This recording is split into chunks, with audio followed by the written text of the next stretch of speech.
Welcome, Gaming Massive, to episode 25 of the Gamers of the Lost Spark podcast. I am Darren Whittam, and joining me, as always, he's took the journey from the Diamond Dogs to Diamond City. It's Anthony Chesson. Hello. Hello. How you doing? I'm all right. How are you? Yeah, not too bad. It feels a bit weird because we're recording this on Monday, aren't we? So it feels a little bit out of wonk. But thank you very much for doing that. It's because of me. I'm going on holiday, so but it's good. It's good that we've got a show this week. So how's your week been? Yeah, it's been okay. It's been okay. What have I done this week? Did you know that yesterday was the 2-year anniversary of the PS4's release in the US? I did not. No. Wow, that's been a good 2 years. Yeah, it has, hasn't it? Yeah, it came out on the 15th of November 2013 in America, and it's not quite the 2-year anniversary for us in Europe yet. It was the 29th of November that it came out on. That's superb. Awesome. Actually, I probably should have remembered that because I remember running through my anniversary is kind of around this. I'm going away on holiday to celebrate my 6th-year anniversary. My wife must be mad. And I remember running through an airport and the PlayStation 4 had just come out and we were getting a connecting flight in the US somewhere. And we're running through the airport. We're already late. We're going through security. Darting through, and suddenly out the corner of my eye I saw like PS4s for sale, and I tried to stop and my wife just shouted at me kind of through the airport. I was like, they've got PS4s, because it was, I think you're right, it was like about 2 or 3 weeks, wasn't it, or a couple of weeks in between. Yeah. And I was like, I could pick up one now, because we're actually on our homeward flight. And she was like, if we miss that flight, I'm going to kill you. It was really funny. It was like almost a Home Alone moment running through the airport, and suddenly I stopped to pick up a PS4. But fantastic. Wow, that really has flown by, hasn't it, those 2 years? Yeah, it has. Congratulations on your anniversary as well, by the way. Thank you very much. So, yeah, it's a shame there's not a console coming out you could pick up. No, it's a shame there's nothing, because I'm going to the US. I was going to say, is there any tech? Any tech that's out there? No, there's nothing that's kind of... It's quite interesting, actually, because I went to Blue Water on Saturday, and I popped into the Apple Store, as I do every time I go there. Popped into the Apple Store, and I got my hands on the iPad Pro.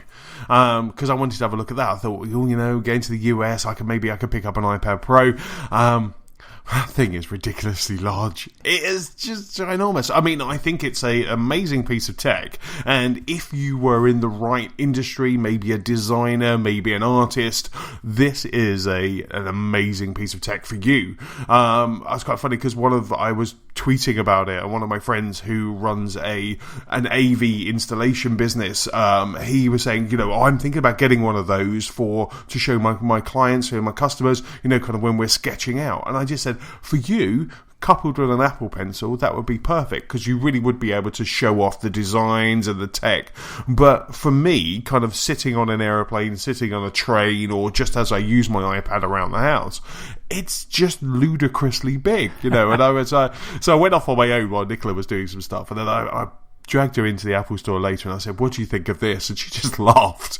She just laughed at it because, like I say, it looks fantastic. The pen works really well. It's all there, but it is just ginormous. The iPad Pro is just a beast. Yeah, I sort of think of it as like a whole laptop screen. And that's absolutely without the keyboard. It's like as big. I mean, obviously there's different sizes of laptop screen. I think mine is about that size. It's 12 inches. 12, or is it a bit more? Yep, they had it next to an iPad, or not an iPad, a MacBook Air, and it looked the same, because one of the cases that comes with it has a keyboard as well. Yeah. So they had that on show in the Apple Store, and that keyboard was lovely. It was really nice. Like I say, there's nothing wrong with it apart from, for me, it just doesn't fit what I would use it for. I couldn't imagine sitting on the train, even though comic books would look amazing in it because they would look ginormous, but I can't imagine sitting on a train with one of those and just kind of reading the paper or reading a comic book, so for me it was, I'm happy with my MacBook, my iPad Air 2. I'm happy with that, but this is, for the right application, it's a fantastic piece of kit. It's ginormous. What's the weight like on it? Well, the weight is probably similar to an iPad Air 3, I would say, because it didn't feel, because again, Nicola was like, wow, I bet that's really heavy, and I gave it to her, and she was like, oh, that's kind of deceivably light, you would think that something this ginormous would be light, but it's actually it's not too weighty at all. That's because I was thinking as you described it then, and it just pops in, I was like, yeah, the thing is, it's annoying when you start to get that wrist ache when you're holding it for a period of time. And I thought because it's massive, like maybe it's going to be heavier, and so you wouldn't actually be able to hold it there for as long without discomfort. But if it's light, I mean, I'm on my iPad 3 still, which is it's not that light really, but it's okay. I think it's probably just at the limit of you sort of hold it for a while and it's okay. But yeah, and I suppose just because it's longer as well, if you're holding it in portrait mode, just because of the length of it, and it's there'd be more weight at the other end, wouldn't there? Sort of tipping it over a bit. So yeah, also on the train, everyone could look at your business, couldn't they? There's no privacy with one of them. No, and that's exactly what I was thinking. You're spot on there, because I was thinking, I'm just reading comic books or magazines or, playing Plants vs. Zombies on mine, but everyone would be able to see what you're doing. I mean, it was really funny. When I picked it up, in my head was like, I could do away with paper, because coupled with that pen, this could be how I do my notes. I've tried time and time again to kind of use the iPad as note-taking, just because I would prefer to carry that around than I would a pad. And I was like, and I was trying to justify it in my head, and then I just kind of came to the terms of, this isn't for me. Not every Apple product is for me, and this isn't for me. Like I say, if in the right application, it would be fantastic. Wow. I'm shocked to hear it. I thought you'd be like bang up for getting it, mate.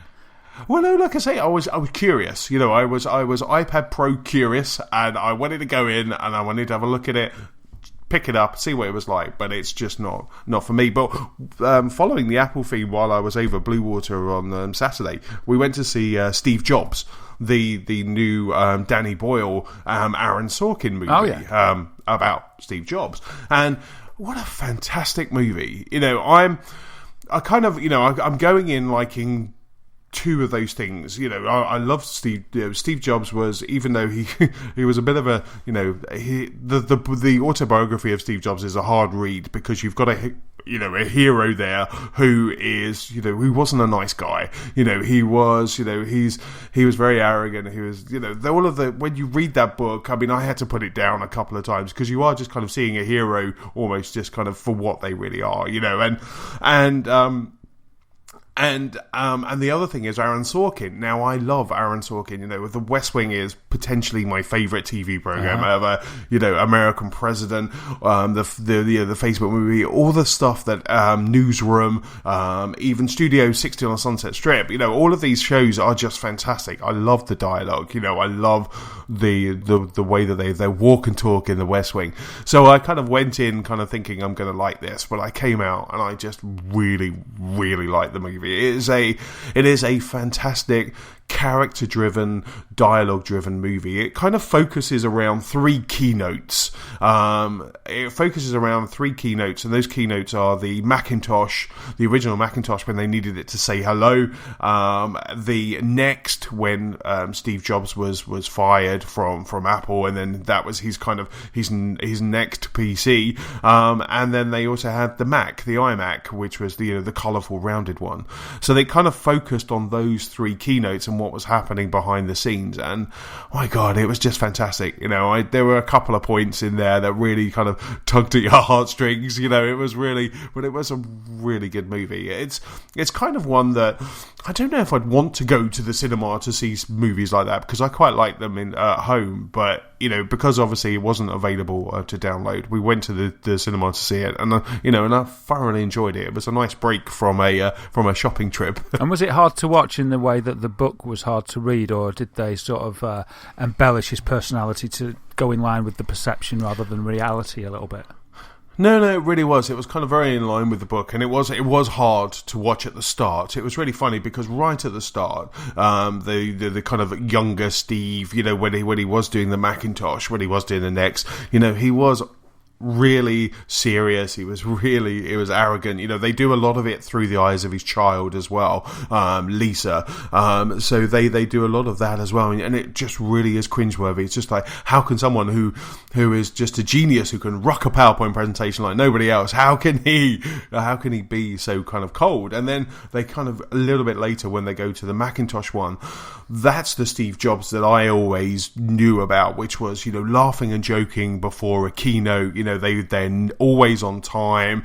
He was always having a laugh and a joke, pushing people, but sometimes you need to be pushed. And so I enjoyed the second half of the movie a little bit more than the first half. But at the same time, I've kind of come to terms with that. This guy was a hard guy, and it was a fantastic movie. It was well shot. The dialogue was incredible, you know, and I really did come out. Both Nicola and I, we both came out of the cinema and we really enjoyed it, you know, and that's not just being an Apple fanboy, it's just from being a really good movie. Yeah, well, you've lost one of your stripes for being an Apple fanboy for not getting on board and buying the iPad Pro.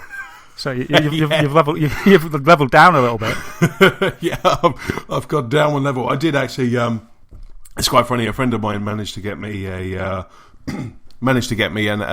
Apple Genius T-shirt, so I did wear that underneath my jumper to the movie. So maybe I'll level up just for having an Apple Genius. That is definitely T-shirt. like +5. Superb. Cool. So what have you been playing this week? What have I been playing? Just Fallout 4, really. My Geometry Wars fun that I mentioned last week has been cut short because when NXOE installed, I was in the preview program and I had Geometry Wars on there, so I just stayed. And then once the sort of live version of NXOE went on, my Geometry Wars stopped working. So when I selected the game, it said, if you own this game, insert the disc. Well, there isn't a disc for Geometry Wars. Or find it on the store and download it. You know, one of these generic sort of messages, as if you're trying to play something that you don't own. I was like, that's weird. So I tried a few times. Then I thought, I also noticed at that time, because this was like the day it went live, I noticed that none of the other backwards compatibility games were available in the games list as well. So I just thought, this is probably just one of those things. I'll just give it a day or so, and I'm sure they'll appear. So a day or so went by, and I rechecked, and then lo and behold, all the games that I bought that are available on backwards compatibility appeared in the list, which was more than I remembered. So I was really happy. I was like, oh wow, yeah, I forgot I got Backgammon and things like that. And what's that other one that's like Alien Hominid? Battlefront Battle Block Theatre. Yeah, that, yes. And like just several others that I'd forgotten about. I was like, oh, this is great. It's like Christmas. But Geometry Wars didn't appear in the list. Oh, no. I uninstalled it from my games because I thought I'll just uninstall it and reinstall it. But once I'd uninstalled it, it hasn't yet appeared again, which is a shame because I really wanted to play it. And I looked at the store online and I couldn't find it there either. But I watched a video that I'll mention in the news later on, and it's featured in the news as a backward compatibility item. So I don't know what's happening there. So I'm sure that it'll just appear. You know, it'll just once the net code aligns, if you like, that it'll appear in the list. But I was a bit disappointed because I was increasing my skills and I wanted to keep practicing a little bit. So I'm going to wait and see if that reappears. Apart from that, I've only been playing Fallout 4, which I'm enjoying very much. It's really good. It's quite interesting because I'm just looking down we put a link in last week's podcast in the show notes to the 104 games that are available, and Geometry Wars is not in that list. Yeah, it's odd, isn't it? And then I read somewhere, it's like Gears of War Judgment, Golden Axe, Halo, Spartan Assault. Yeah, it's as if maybe it was only available as part of the preview program. So I'm a bit sad because obviously it is there. It does work because I've been playing it, and it's been taken away from me. But I'm sure it'll reappear because they've got it there. They've got it there ready and working because I've played it many times while I was on the preview program before NXOE went live. So it's a weird one, isn't it? I'm glad you said that because that was on my list to do, was to check in the 104 games just to see if it was there. I didn't think it was, and you've confirmed that. So Yeah. Yes, so Fallout 4, how's it going? So last week you barely just kind of started, hadn't you, when we were discussing it on the pod last week? So how's your dip into Fallout 4 this week? Oh yeah, it's really, really good. I love it. I'd only played probably 3 or 4 hours last time we spoke last week, and yeah, I just want to play Fallout 4. It's really good. It's a great feeling when you just. I think, like James said, he was sort of thinking about it when he wasn't playing the game. And I'm like that as well. So I just want to play it. I just want to play it all the time. And I was trying to put my finger on why. Because I said to Claire the other day, I was playing it, and I was like, why? This game's really under my skin. What is it? What is it about it? Why am I loving it so much when it's so similar to many other games? There's loads of first-person games. You know, if you stripped it all down, where you just, you know, if you've got that first-person view and you're exploring and picking stuff up. And I was just like, what is it? And I was trying to, you know, find some kind of definitive language to say what it was, you know, some really constructive, what is it? You know, define it. And I found it really difficult to define what it is that I love about it. And the best I could come up with was that maybe it's something about the atmosphere that the game creates. Because it's such an interesting universe, and the premise of it, I think it's quite harrowing in the way that the perception for me that I've got, I know there's a lot of Cold War stuff going on, but the 50s perception that I have got, not from accurate history, but more from sort of the media and stuff, and just from growing up, and it's not that much, because I've not been interested that much in the 50s, but I always see it as sort of a happy time, and an innocent time. Where there's all people smiling and waving to each other, picket fences. It's more of the American 50s that I see in my mind's eye. Sort of waving hello, leaving your doors unlocked. Cheery postman, you know, little boy with freckles running around. Everyone's just happy. And I think it's something about that sort of purity and that innocence to have been devastated, and you know, by the nuclear apocalypse. And there's something about that universe that they've created. It's just sort of quite harrowing, and it sucks you in. I think, you know, it sucks me in. It's just so horrific, just because you're sort of looking at the remnants of the innocence, but it's all just been wiped away. So yes. So there's something about that hooks me, but I don't know what it is. I just enjoy picking up everything I can. The building aspect is fantastic, but I haven't revisited that because I thought I spent ages doing it when I first discovered how to do it.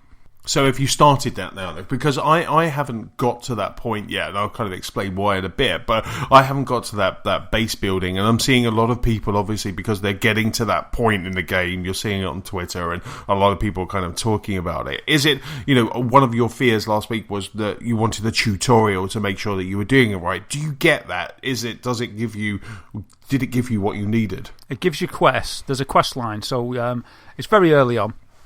You can actually do it as soon as you get to Sanctuary if you want to, by using the workbench. So you can just sort of work it out yourself. Mm-hmm. But I went off to Concord, did like a story mission, and then you end up going back to Sanctuary. And it says something like build, or it says, what does it say first of all? It's sort of like, plant some seeds, because you need build a water pump. You need a well, for instance. One of them says we need a well, and it introduces you to the mechanics, because people want this and that in Sanctuary. So it says do this, and it explains it a little bit, but it doesn't hold your hand that much. Right. So it says you need this, and it does show you it's okay, and you go to the workbench, and then you've just got all these options of different things you can do. Wow. It does explain it a little bit, but I don't think it could have explained it a little clearer, to be honest. But you know, you persevere and you figure it out, like with a lot of games. That's what we do, isn't it? Absolutely, you know? Absolutely. You kind of build your own mechanic around it, don't you? At that point, you kind of say, "Well, actually, this works better for me if I do it this way." Now, again, kind of no spoilers, but very early on, I mean, they're kind of wandering the wastelands. Have you come across a death claw yet? I have, yeah. Oh, did you do? I mean, the first time I came across it took me about half an hour to take this thing out. I don't know if it was just because I was really bad, but I ran out of ammo, so I just had to keep running around trying to find ammo, and then keep hiding in buildings, and then kind of taking a couple of pot shots, and then hiding, and then taking another couple. And it was just was that similar to you, or did you just take him out with a chain gun? I took him out with a chain gun. Wow, see, I tried that and I just could not get him down with a chain gun, so I used VATS for it. Right. And I think I might have executed a critical as well. You know how you can do that? Right. So I think that might have been the first time I did it. I was like, steady, this guy's scary. And I noticed at the bottom in VATS it said square for critical if you filled up that bar. So I punched square and it took him out with one VATS attack. I probably wasn't looking for that. That's probably why it took me so long. I mean, I really enjoyed it because I kept running around finding stuff that was all over the place, and I was just really enjoying it. But that's obviously why it probably took me so long to take that guy down. Yeah, the thing is, I'm well into collecting all the stuff, especially now that it's got a use, because you can use it for your building at home and things, and modding weapons and what have you. Yeah. But the carry weight is a little bit not very generous.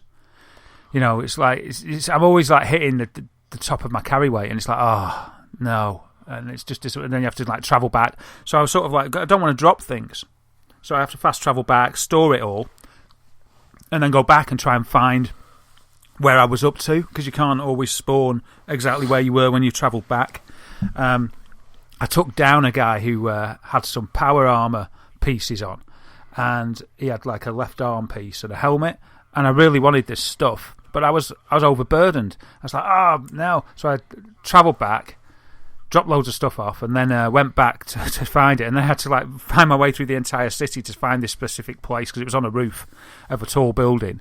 And it took me a while to find it. But luckily when I got there, it hadn't disappeared. He was still there, slumped over the desk, where I took him out. And then I picked the pieces up. But they were really heavy, so then I had to go back. You can always wear power armour, because that increases your capacity of weight that you can carry. Right. But the trouble is you can't use the power armor all the time, because you need a fusion core to use power armor. Of course. And so your fusion core all the time using the power armor is depleting, and they're quite rare. So you can't just walk through the game in your power armor. So I've found another set of power armor. So I've put them both in Sanctuary. But I'm trying not to wear them, because I'm sort of scared of. I'm always like this. I'm like, well, I don't want to use them because I might need them later. Yes. Even though I've been playing it and it's so hard, I keep dying and dying and dying, and I think, oh, I should have got the power armor. I'm like, no, you might need it later. And also I've run low on ammo now. I thought I was rife with it all. I thought I had so many bullets in my chain gun, loads of bullets and everything, and then I had this difficult area where loads of the feral ghouls were rushing at me, and I just spent loads of ammo, and now I'm sort of like thinking, oh no, how am I going to get ammo back? So I decided to have a little journey to Diamond City to see what that was about. That is one of the quests you get very early on. It's like probably the second quest, go to Diamond City, but I avoided that. I thought, oh no, I'll do that later. But I thought, I need a shop. I need to find some shops and some civilization where perhaps I'll be able to, purchase some ammo, because I'm not finding enough for me to be happy with. So that's where I'm up to, actually. I've just for no reason really, apart from that I was wanted to buy some ammo. I've gone to Diamond City, and that's really cool. I've only just entered it, but I've looked at it, and it's all got a big wall around it, so it's safe from the terrors of the outside of the wasteland.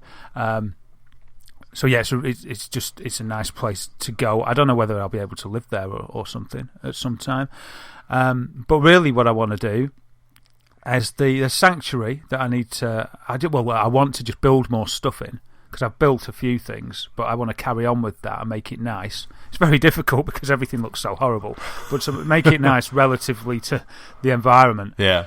And there's a farm nearby that I found when I went out for a walk, that I've also seemed to have aligned myself with, and they need protecting now. And I think there's another place that I found. So there's 3 places, like settlements, that I've aligned to, but it seems to be a bit of a bother because they need protecting, which means I've got to go there and like build stuff and protect it. You can place down turrets and defences and things. So when you're aligned with a place, I think it's if you add the power and the people together, the numbers that you get at the top. So say you've got, it's generating 5 power and it's got 10 people. If you add that up together, that equals 15. You've got to get your defence up to 15 for it to be defended well enough to deter raiders. Right. And while you're out and about, does it tell you that raiders are attacking those people, those places that you're aligned with? Yeah, it's happened once to this farm that I hadn't bothered doing any defences with because I wanted to do something else. So I scurried back and defended it, and they were like, "Oh, thank you." So I thought, "Oh, best to sort out the defences there," but I just haven't done it yet because I've just been busy. I'm sort of walking around like a starry-eyed child, really. Just going, "Oh wow, look at this! Oh, let's go here! Oh, let's just do that." There's so many distractions. The map is so dense with stuff to do. It's like it's not vapid at all. It's full of content. Yes. And it's like there's always distractions. It's just like, oh, look over there. Let's go and have a look at this. Go and have a look at this. But so I've wanted to just explore, really, just level up. I like grinding anyway, and it makes the grind so pleasurable. Mm-hmm. So I wanted to just level up, but now the ammo situation has meant that I've gone to Diamond City, but then I'm going to get some ammo, then I'm going to go back, and then I'm probably going to start working on defending these settlements. But I'm not sure because you can stash everything in your workbench that you've picked up. You can remove all junk to the workbench, and each settlement has a workbench because that's what you use to do the building. Right. And I've not checked it yet, but I'm hoping, and I don't think this is in the game, but I want the workbench, the contents of the workbench, to be shared through all your workbenches, and I don't think it is. Yeah, which is a bit of a pain. That was a question I was just about to ask you. Is if you dump one somewhere, are they available? Is it available elsewhere? Or can you only craft one thing over here where you dumped all of? That'd be interesting. Where you've got the resources, and I'm really hoping that they're shared between workbenches. But I've got an inkling that they don't. But I haven't tested it yet. But there's one place that I haven't put anything in the workbench, so I'm going to go there and have a look, and I'll see. But it's just going to be a bit of a pain to have to sort of manage dumping junk each and other stuff at each area. So I'm hoping that it is shared. I don't know, but yeah, I'm really liking it. And it's just got it hooks into me. It's just so pleasurable to explore and just be immersed in the world. It's just an absolute pleasure. I love it, and I've put it on hard. What did you put it on? I put it on normal. Maybe I shouldn't have put it on hard. Yeah, I put it on normal. I think because there's easy, wasn't there? There was easy, and then there was the default. So that's kind of the one I went for. Yeah, I put it up one. I don't know why. Because you're harming yourself. You're like just the pain. Testing yourself constantly. No, I think I did that for New Vegas. I think for New Vegas, because I was fresh off of 3. I think for New Vegas, I was like, yeah, I'm really good at this now, and I put it up 1 difficulty, and it was just so hard, and I found myself running out of ammo an awful lot. So that's kind of why I went back to say, I'm just going to enjoy this. These games are challenging as they are, so I'm just going to enjoy it on that default level. Yeah, and there's so many perks as well. I haven't read the entire list of the perks yet, but you can seem to get any perk at any time, as long as, for instance, you've got sort of your special stats at the top, and you can invest stars into each one of those attributes. So you've got, say, strength, perception, etc., and you can build those up, charisma. So you've got all that special at the top, and I think each of them have got 10 stars that you can add in. So you can add. Each time you get a level up point, you can spend that on one of those or anything below. But as long as you've got enough of, say, charisma, and then now it builds down. It's sort of it goes down, so you've got one level down, and each thing's got a different perk. You can get one that's 5 levels beneath without having to get the 4 above it. Oh, right. Okay. So you don't traditionally, it's not a hard and fast rule for everything, but usually you would get with them in turn, wouldn't you? And then it'd be you can't get the 1 2 below till you've got the one above it. Yes. For instance, but with this you can, as long as you've got enough in your core one at the top. So say charisma, and you look down, and each attribute will need you to be of a certain level. Sort of say, this level 9, and you'll need so many in the attribute that it comes under. So it might say you need to be level 9 and have 2 stars in charisma to get this perk. But as long as you fit both of those, you can have any along the tree. which is pretty good. But I still haven't read them all. Oh, that's really cool. That's really cool. I mean, I didn't know you could do that. Yeah, the increments do get higher as you go further down, but as long as you've got enough stars and what have you, you can get things lower down. So yeah, I've invested in hacking because I quite like hacking the terminals. I've got the advanced lockpick perk because I quite like doing that, and I'm always hoping that there's something behind a locked door that's decent. It's not so much that; it's just that I can't stand not knowing. Have you gone back to the vault and tried to unlock what was there? Yeah, I did it as soon as I got some bobby pins. Yeah. So I hustled back to the vault and found that cabinet. Mm-hmm. And yeah, it's master. It's at a master level. Yes. So I was like, I didn't read that. I just thought it was normal. So I'm not at master level, so I can't unlock it. So you've got to level up first and you're special, and then you can kind of get there and then find out what that is. Yeah. Yeah, and that one would be, because that's within the hacking perk, then you do have to go through the level, because there's levels within hacking. Yes. So it'd be hacking 1, 2, maybe, I don't know, but master's probably the third one. You probably need to be like level 30 to get or something. I'm level 10. Right.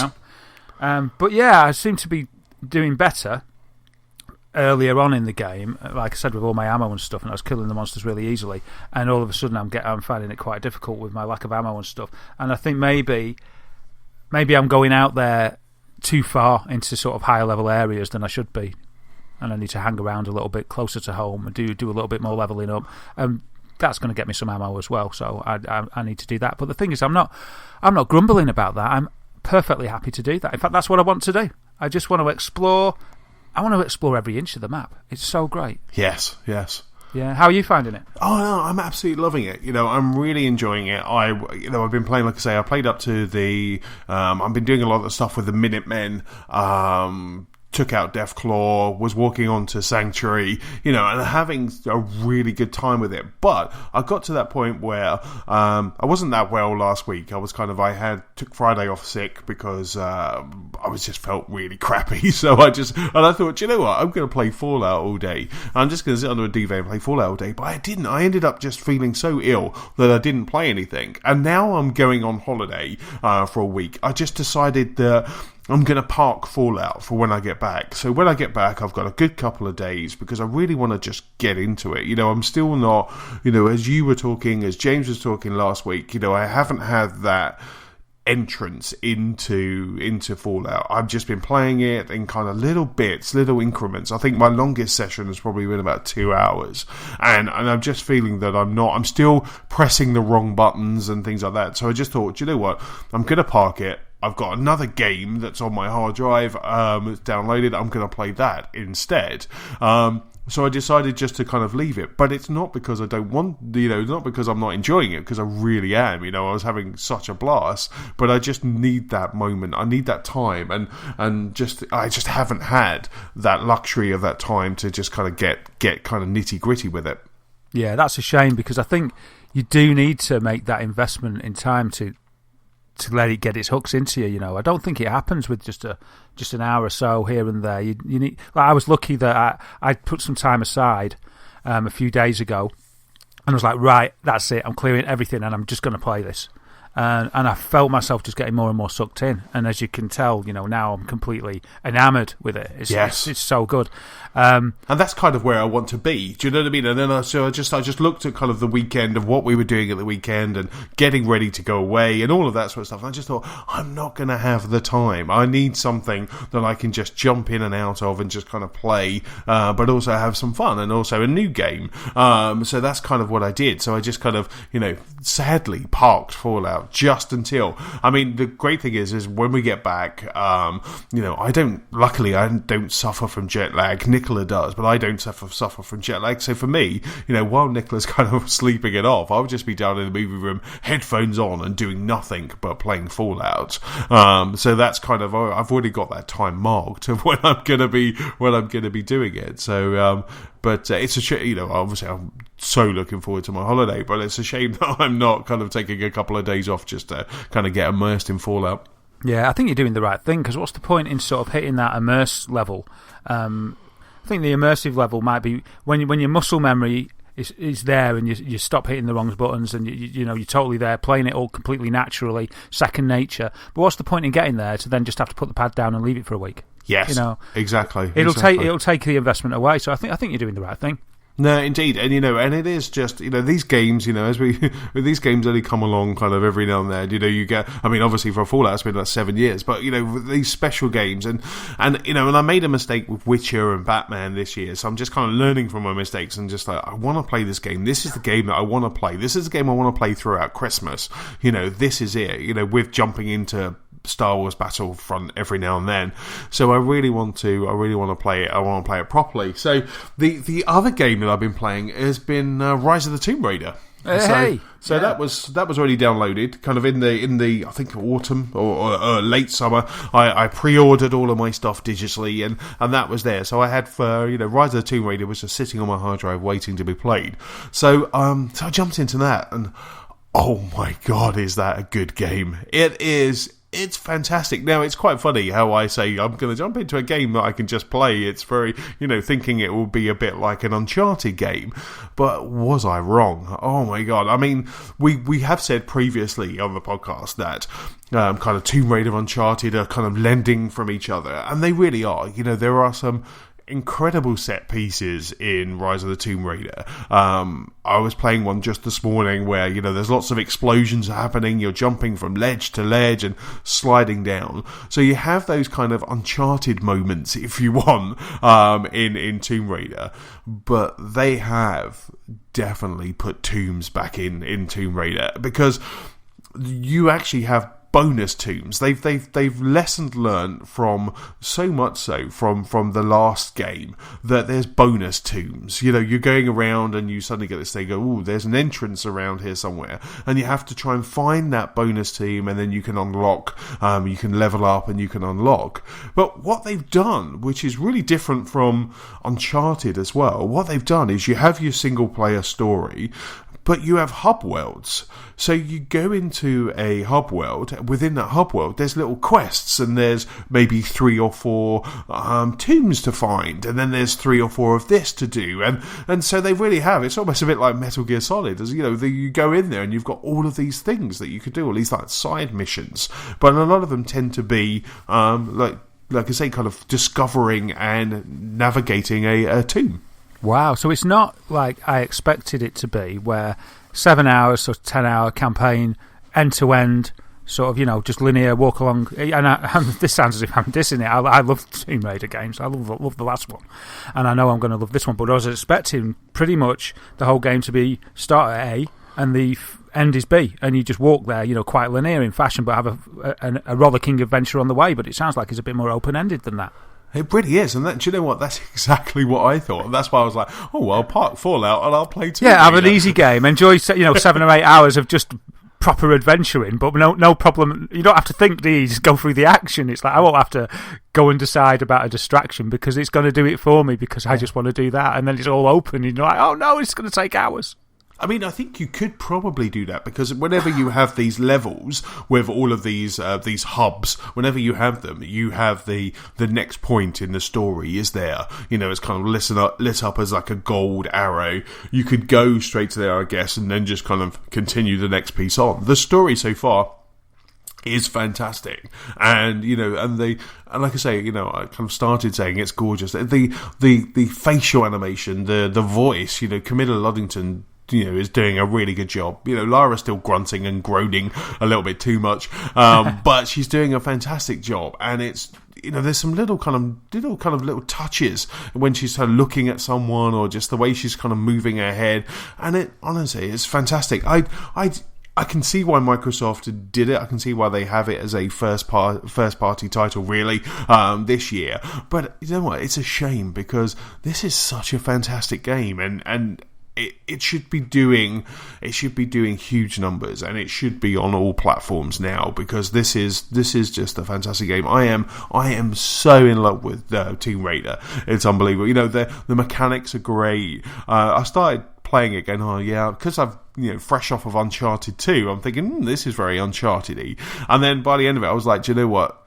Tomb Raider is kicking Uncharted's butt with Rise of the Tomb Raider, and And Uncharted 4 has to do quite a bit now, really, to kind of get it back, because I don't think Uncharted 4 is going to be this open world, and I don't think, obviously, you don't really play an Uncharted game for an open world experience. You do just play it for that narrative. But the fact that Tomb Raider kind of has both of those, it doesn't have multiplayer. It's not mucking around with that. It's just this tomb exploring, really good narrative driven game, and I'm just really enjoying it, and I want to get some more time in. I'm up at about 3:45 tomorrow morning, but I want to get some more time in before I go on holiday, and even if I can, just try to get to a good point in the story, because it's an amazing game. Wow, it sounds fantastic. I can't wait to get it. It's just, I love those games, and I really like the last one. The reports that I'm reading say if you like the last one, they have improved it. It's better now because of the addition of extra tombs and because of this open-ended mechanic as well, which sounds great. And you're right, Uncharted doesn't have really an open-ended mechanic in the game. I wonder if Uncharted 4 they will. I don't know, because they don't want to ruin what the fans love. Tomb Raider, because it was rebooted only a year or so ago, 2 years ago. I think they've got some flexibility there, and it sounds anyway like it hasn't ruined it, it's improved it, because it just gives you more options. It'd be great if they could do that in Uncharted, give you an open, more choice, but not ruin the game, because that's the risk, isn't it? It sounds like Tomb Raider's done it really well. It really has. Makes me want it. Exactly, the stealthy takedowns and things like that are just are really good. I've been trying not to use my gun as much. There just got through a bit where I did have to use my gun. It was the only option, but I'm trying not to use machine guns or stuff like that, because I just don't feel that kind of fits with that franchise. But the exploring and the tombs as well. I was playing it yesterday, and I just kind of sat back. I took a quick picture because it was just stunning. Is that the one you posted on Twitter and on Xbox as well? I think it might have been. With the back of Lara in snow.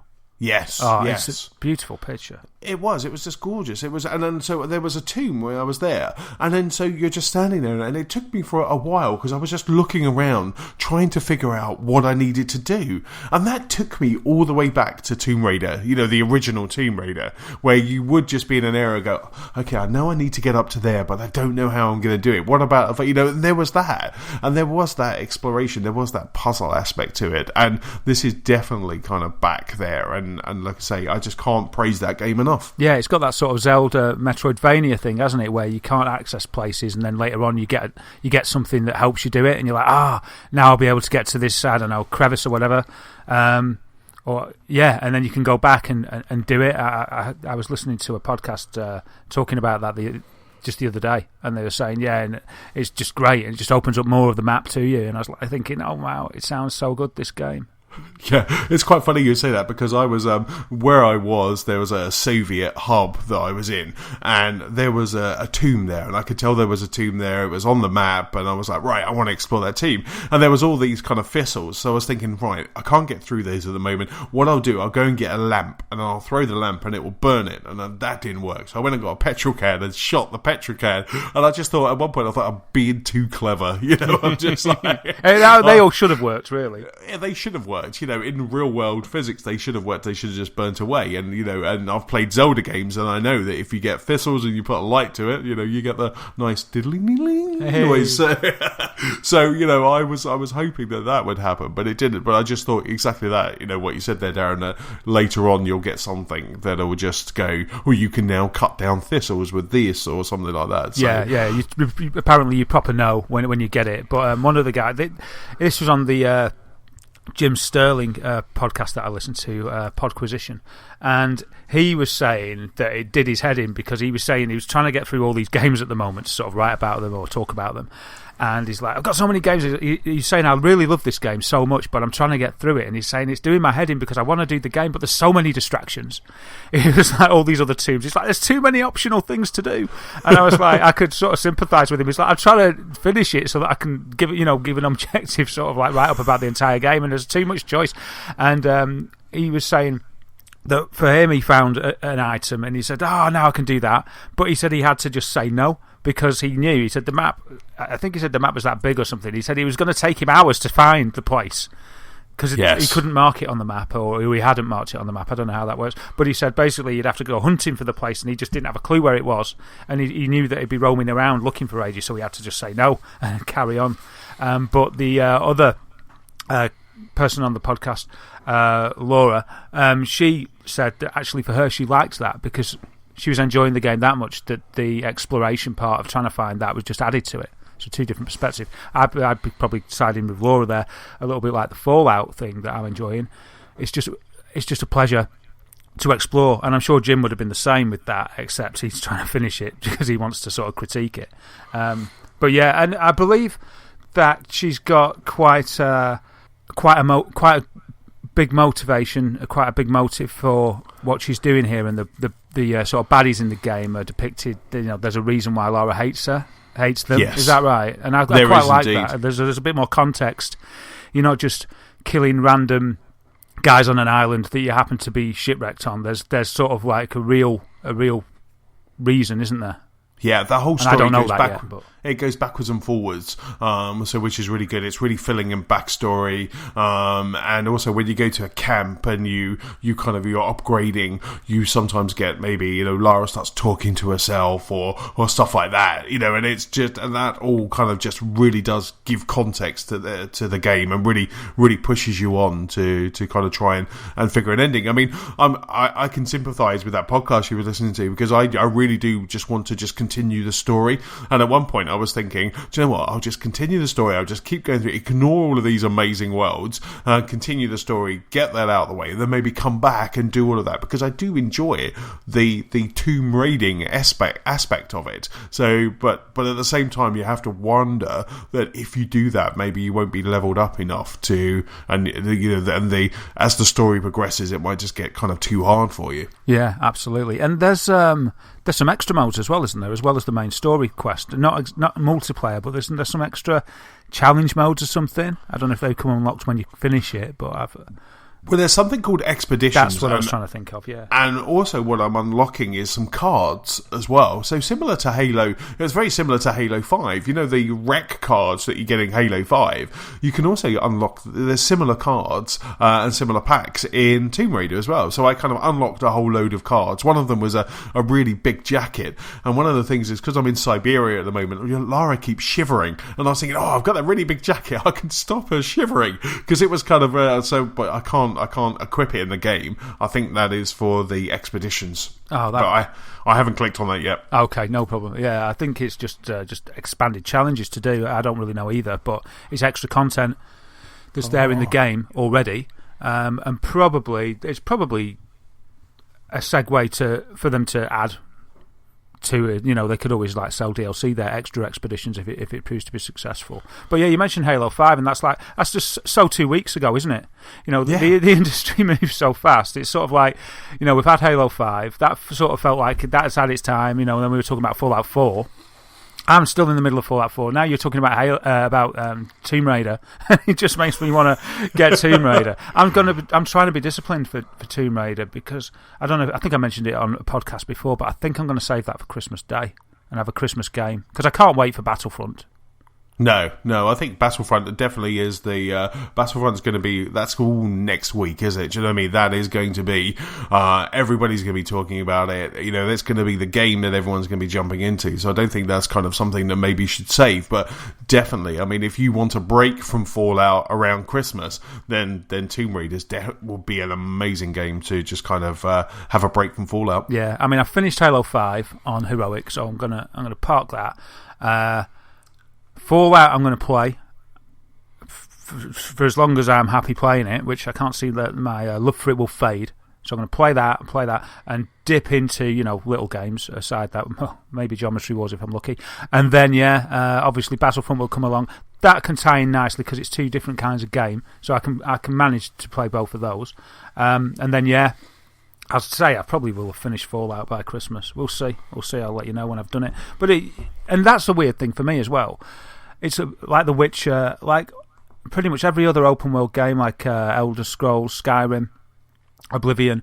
It's like, even though these games are designed that you can carry on doing the side quests and just adventure in the universe, once I finish the main storyline, I don't play it anymore. I think we discussed this before. Like, once I finished The Witcher and got the ending, even though there's other stuff to do that I would have would have explored if I hadn't finished the game, I don't bother. It's like, right, I've done it now, and I put it down. And it'll be the same with Fallout. Once I finish it, but we'll see. Maybe it'll be so good that it changes me. But once I get to the end of the story, I'll be that's done now. So I sort of have to get my money's worth and my adventuring all done before I have to play it quite wisely to have enough breadth of the open world and side quests before I actually finish the story. But I like the fact with games like this, that's why a leveling system works so well, because in so much as some people might not like a grind, if it's a pleasure to do it and you enjoy that sort of thing, you can't get past a certain bit unless you've got to a certain level, which means you have to adventure around to get to the level, which means you get more out of the game as a whole, don't you? Indeed, absolutely. Sort of digressed a bit there.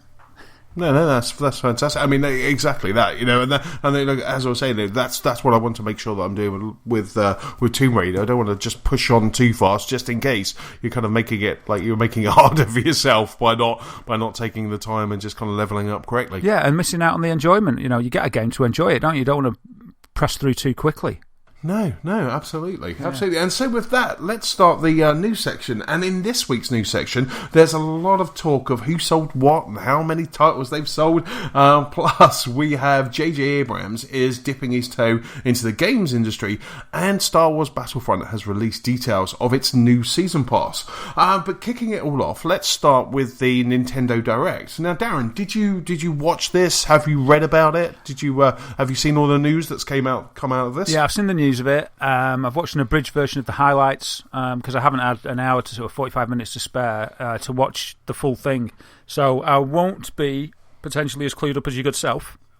Well, I sat and watched it. I think it was like 10 o'clock on one night, and I just had it on my iPad, headphones on. There was a lot of they said right at the start, it was quite funny, while you were waiting for it to start, they said that the Nintendo Direct starts in 5 minutes. It's all about Wii U and 3DS. There's no NX talk. They had that on the opening slide. They're like, we're not talking about NX. It's all about the Wii U and the 3DS. There was a lot. There's a lot of stuff that came out of it. A lot of stuff that you and I have said previously that we're just not interested in. But I think there were some definite highlights from it, and it was definitely kind of worth a watch. I think the biggest highlight was that, and we were talking about this on the last podcast, was that Zelda, the Twilight Princess, has been confirmed. So the Twilight Princess HD has been confirmed for the Wii U. Unfortunately, or fortunately, because looking at our gaming backlog, it's not coming out until March 2016. So they're bringing that out. They're going to bring it out with an amiibo pack as well. So you get the little guy on the back of the wolf that you turn into in Twilight Princess. So that's coming out in kind of March 2016, and they gave us a bit of a look at it, and it's it's up-resed, it's looking good. But at the end of that, they gave us another glimpse at the Legend of Zelda game that's going to be coming out in 2016, and I think that's starting to look really lovely. We were talking about it last week, and I really hope that they just have that as an NX launch title, and really get the most out of the system to really kind of realise that world.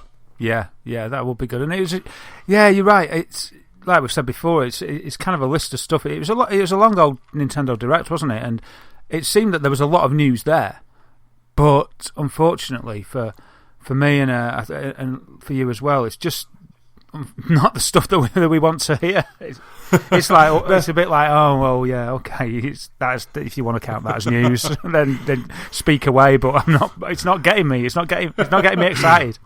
There was lots of kind of like bam, bam, bam. Look what's happening. Look, we've got Pokemon Red, Blue, Yellow. They're coming to the 3DS. I'm like, I don't care. They're like, we got Dragon Quest. We've got a Fire Emblems. I'm like, are they two different games? They're both coming to the 3DS. There was a lot of that sort of stuff. It was like watching an infomercial on late at night. And you were getting kind of just hit from left to right with all these new games. And I'm just like, I don't care if you've turned on because with the Pokemon games, they've actually announced enabled that sharing, because I think with red and blue and yellow, you could send your Pokemon to a friend's Pokemon by a cable, and I remember doing that.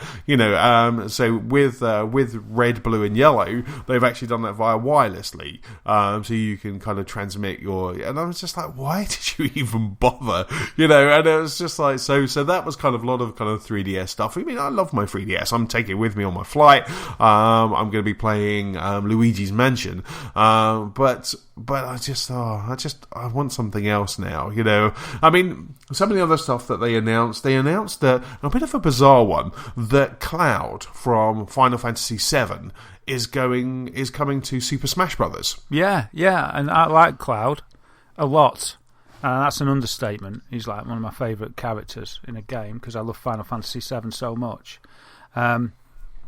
But yeah, he's there. It's like, okay, but it's weird because it's packaged in such a way as if it's the biggest news you've ever heard in your life. It's like, this is amazing, and it's like, it's like free content on its way to Splatoon today and all this, and it's kind of like, yeah, but it's because I think for me, and this sounds a bit fickle, but because it all doesn't look that good because of the power of the Wii U not being at the same standard as we're used to now, it's all a bit sort of deflating, it just doesn't meet my expectations. So it's like, yeah, Cloud's coming to Super Smash Brothers, but the trouble is, Smash Brothers for me, I played it last on the GameCube, and it's not bad. I don't know, it's a bit too chaotic for me maybe, but it always used to be like a premier game. It'd look amazing whenever they brought it out, and all their games did, and it's just like everything just looks old. Everything looks very Xbox 360, like Twilight Princess has got an HD remake. And then I'm looking at it, and yeah, there is more detail in there, but it looks it compared to what I'm used to now, it just looks old-fashioned. Things date so quickly these days, and it's just anything they show me on the Wii U, unless it's got a very unique style. It's just, I don't know, it doesn't float my boat. I find Star Fox, it's aesthetic.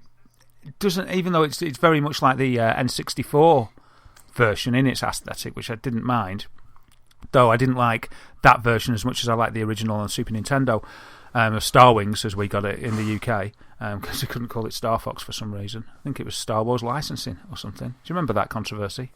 Long time ago. Yes, yeah, I remember, because it was always, whenever you had a magazine, they were always talking about Star Fox, there was that confusion, wasn't there? I was young, I had a very very stupid brain, but yeah, no, absolutely. I mean, so it's like they can come out with news all the time. They could have all these things, and I want to get excited. And the way they package it makes me feel guilty for not being excited. But when they actually show you the meat and potatoes of what they've got there, the content, I'm just like, yeah, well, I won't be getting it, and it's a shame because.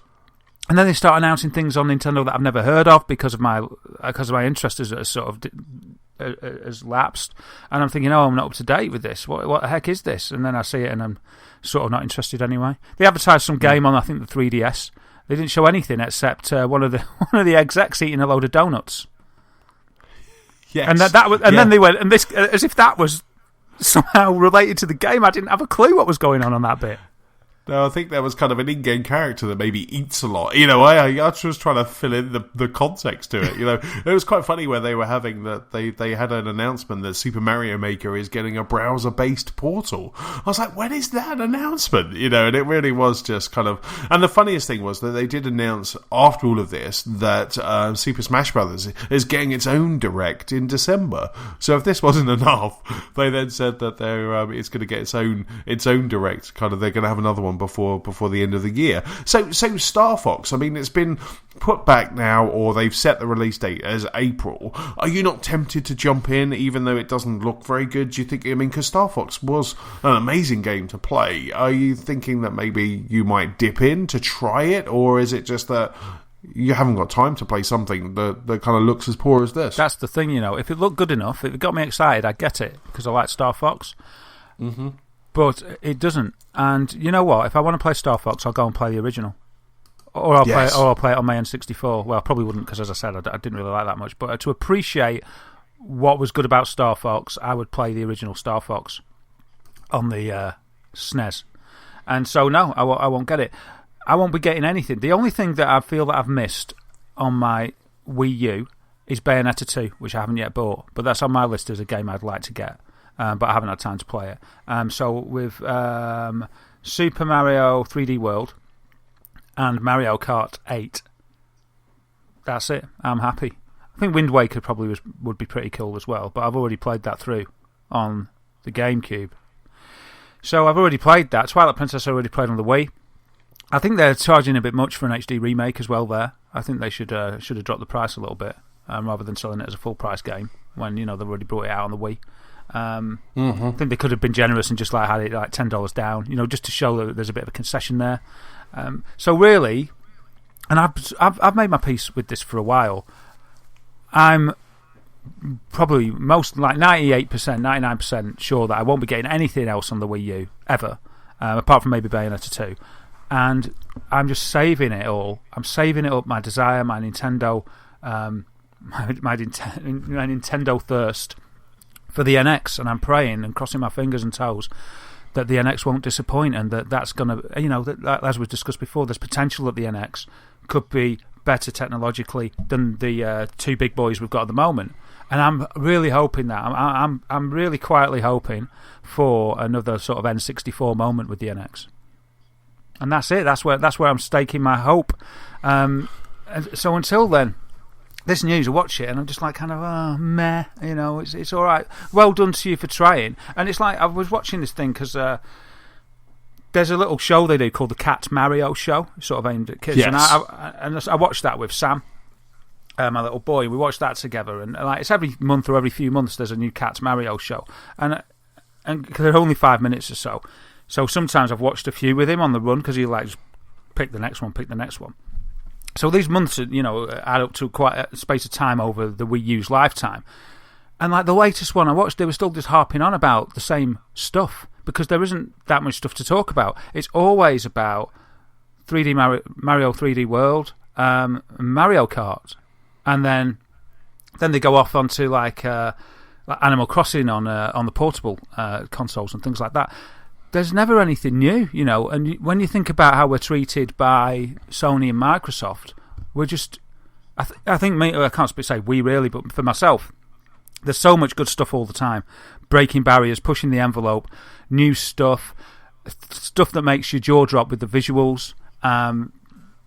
It's a great time to be a gamer, and it's as if, Nintendo just aren't there for me at the moment.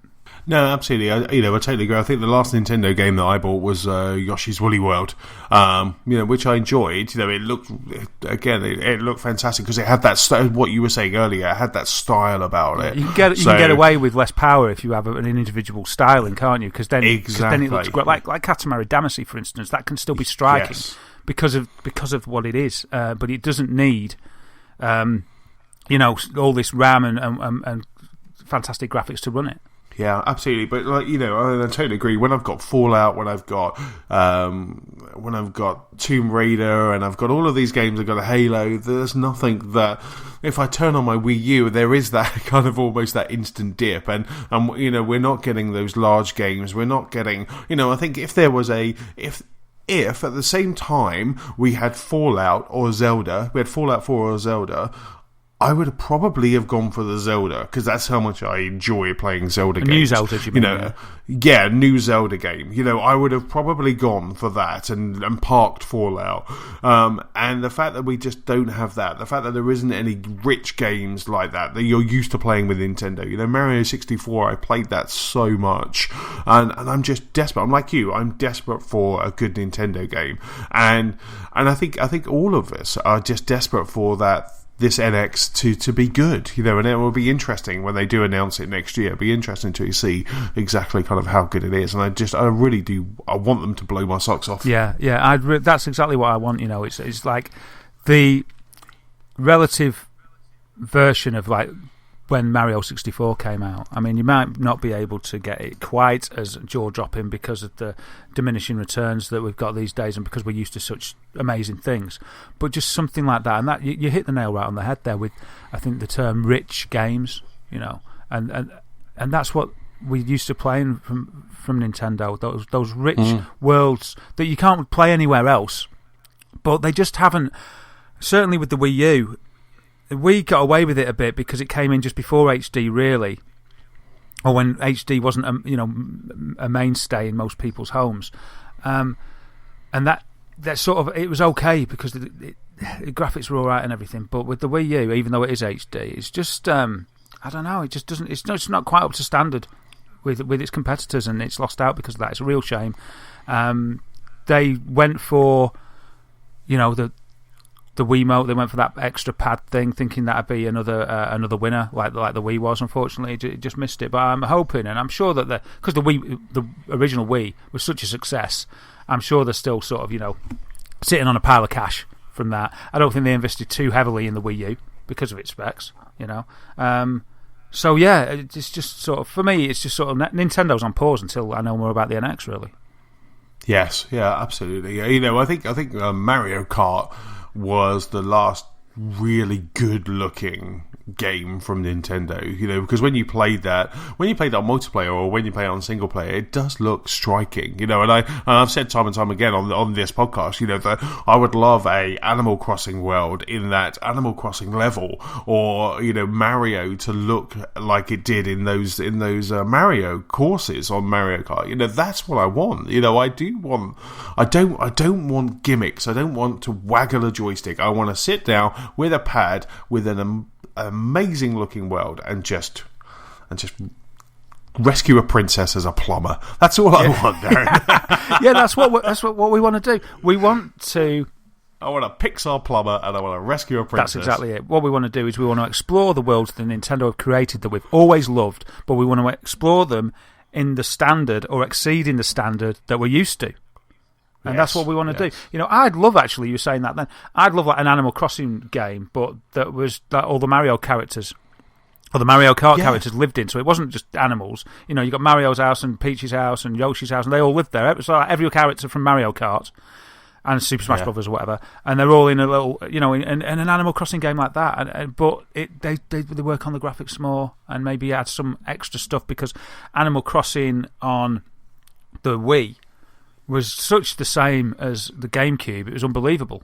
And then they brought it out on the DS, and it was exactly the same again. It's like New Leaf or whatever, or the others.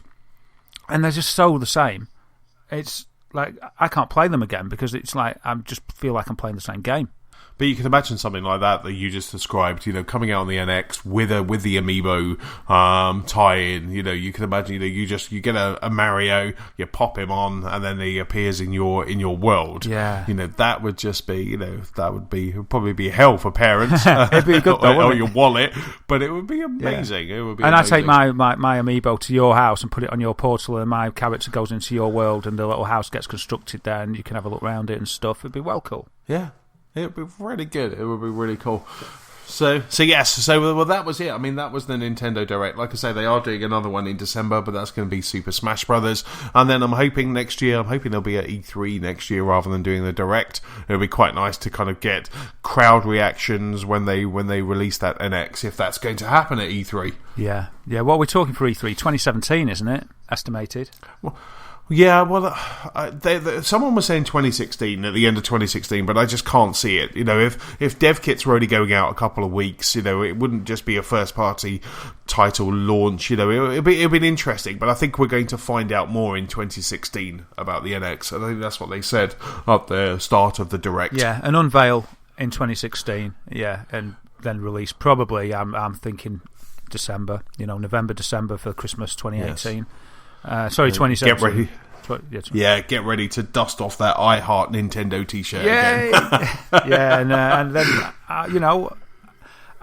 what I'm worried about is, I was just thinking, what if they bring it out and it's not up to standard? It's like it'll be the first new console that I've said I'm not getting. I'd hate that. Hate that, because if it isn't up to scratch, I'm not going to get it this time. I'm not just going to buy it. And then again, I might, but Do you know what I mean? And that'd make me so sad. I do indeed. I played a lot of games on my Wii, but the Wii U, I bought the Wii U, and I really haven't. I mean, I played a bit of the Wind Waker. I played a lot of Mario Kart. I've played Yoshi's Woolly World, but I think that's it. I really think that's it for me. I played a bit of Super Mario 3D World, but just longed for a proper Mario. So, I mean, I'll probably buy it. I can't say that I won't, but I'll probably buy it. But it is a bit of a shame that you have this console that you're just not utilising properly. Yeah, it is a real shame.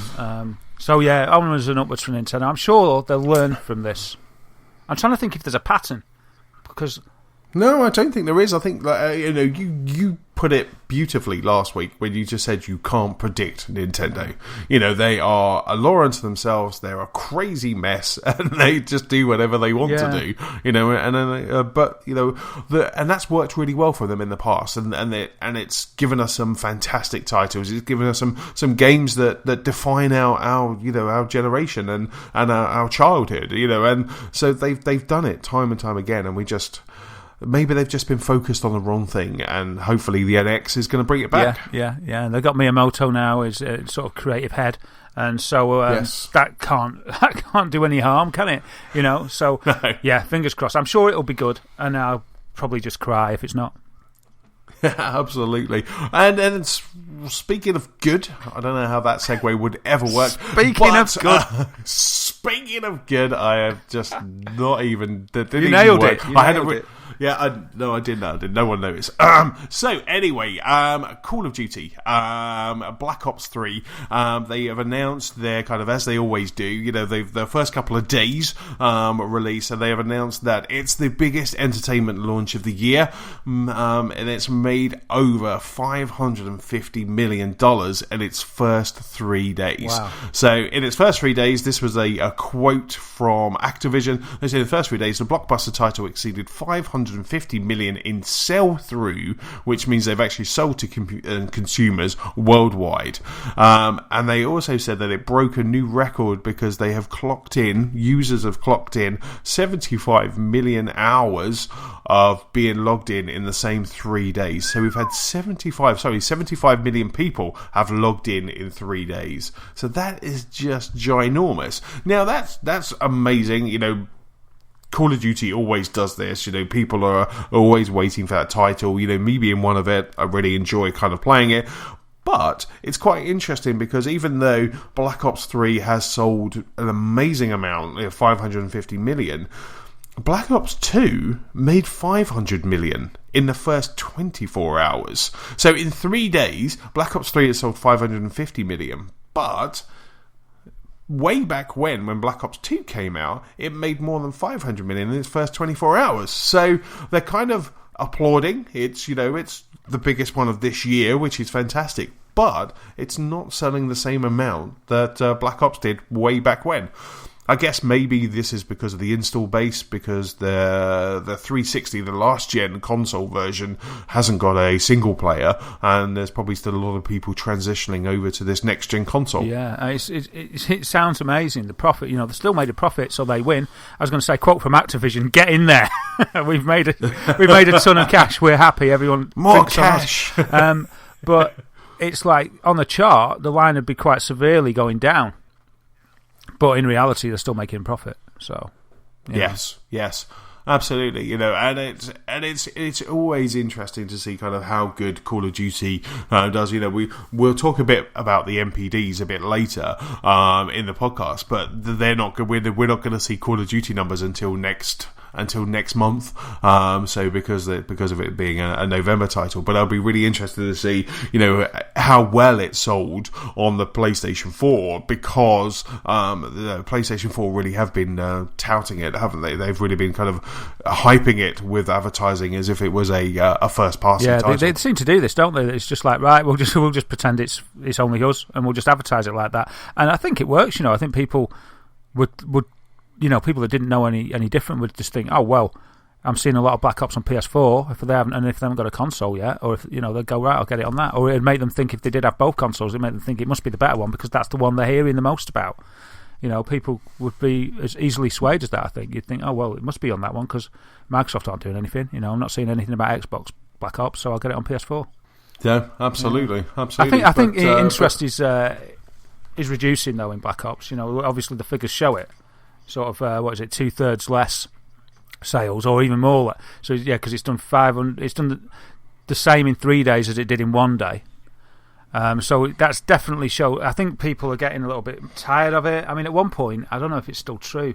I think at one point, Call of Duty, one of the versions, was the most viewed game on YouTube, and there was actually more people watching the game than people who actually played the game at certain times.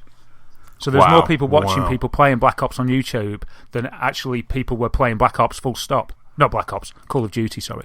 So it was it was just massive of epic proportions.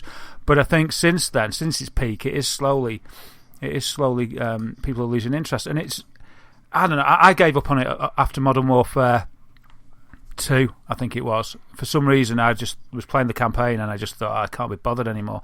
And it's kind of a victim of its own success because it's iterative every year. I think it was James just said it's a little bit like FIFA, and they keep having to add to it each year. Yes. And it's sort of as if they added too much. It got to a point with me, and I was just like, it added too much or something. And I was like, it took the, I don't know about the realism, but because it's not the right word, but I loved the sort of over the topness of the games and feeling like I was really in some amazing like war and things were going on. But it felt, I don't know. All of a sudden, I just played one of them, Modern Warfare 2, I think it was, and I was just like, it's all a bit crazy, really. It became meaningless, and I think maybe it was just because it was released too often. I think that's what it might have been for me. So I'd sort of, it saturated me. That's what it must have been. No, absolutely. And I was talking last week as well. That this one is just bonkers. Yeah. It is just crazy. And I would, even though I enjoy playing it as kind of year on year, there would have to be something quite special for next year for me to jump in, like a reboot back to World War II or just scale it back. But I can't see how they could scale it back. As you guys were saying last week, if they start scaling it back, you've gone from these amazing, fantastical guns back to a Luger or something like that. It's just going to feel strange, and it's going to feel a bit of that it's de-evolving rather than evolving. Yeah. But it's good to see that we still have a lot of people are writing off this generation, but I think the numbers speak for themselves that this generation is stronger than ever, and that the games industry can still pull those $550 million releases, $1 million releases out of its pocket. Yeah, I think the best thing they could do, if they wanted, I mean, I'm sure that is still fine figures for Activision. But I would say, just let's create a bit more demand by having a bit of a break, and just go dark for a year. Just go dark for a year. No more Call of Duty for just go be quiet and let's focus on making the next one. Really think about what we're going to do about the next one, and give everyone a break, and then come back with something. Everyone. Absolutely. They could just keep the servers up for the previous games because people are still playing those. I see my nephew and his friends are still playing a couple of Call of Duties ago. The last Black Ops, they're still playing that. So just keep those servers going. And you're right. Skip a year. Just keep those going. Really, because a lot of the time with Call of Duty, they're releasing DLC. They kind of have DLC releases all the way up to the next one. So if you're a Call of Duty fan, if you are into that, and that's your game, you probably just keep going. You probably don't have time to play anything else but Call of Duty. Yeah, and if they gave it a rest, I could imagine I'd be more inclined to get on board again, because I wouldn't feel that it's sort of always there at the moment, and it's sort of, I'm sick of it. But yeah, if they just disappeared for a little bit and it went quiet, when it came back, it would be a thing. It wouldn't be just another Call of Duty. It'd be like, oh wow, we haven't had one of these for a while. Let's have a look what it's like, So I think they could do that. Absolutely, and I think the next story that you have is a testament to that as well, isn't it? That if you give something a little bit of a time, when it comes back even stronger. Yeah, absolutely. And that story is no surprises that Fallout 4 is number 1 in the charts. Hooray! So yeah, and that, as we've said a few times, 7 years since Fallout 4. I think 5 years since New Vegas. And there you go. They've had a break, and the hype and excitement for this game was sort of unprecedented, wasn't it? Everybody. I don't know anybody that doesn't love Fallout 4. And there it is at the top of the charts. And the sales were 213% higher than 2010's Fallout New Vegas. Wow. That's from UK Chart Track company. We haven't got the actual sales yet, but Bethesda did say that they've shipped 12 million copies of the game in readiness for launch. So 12 million out there. Wow. It's surpassed Steam's previous record for concurrent play last Friday with over 470,000 players. Wow. And that's concurrent. That's amazing, isn't it?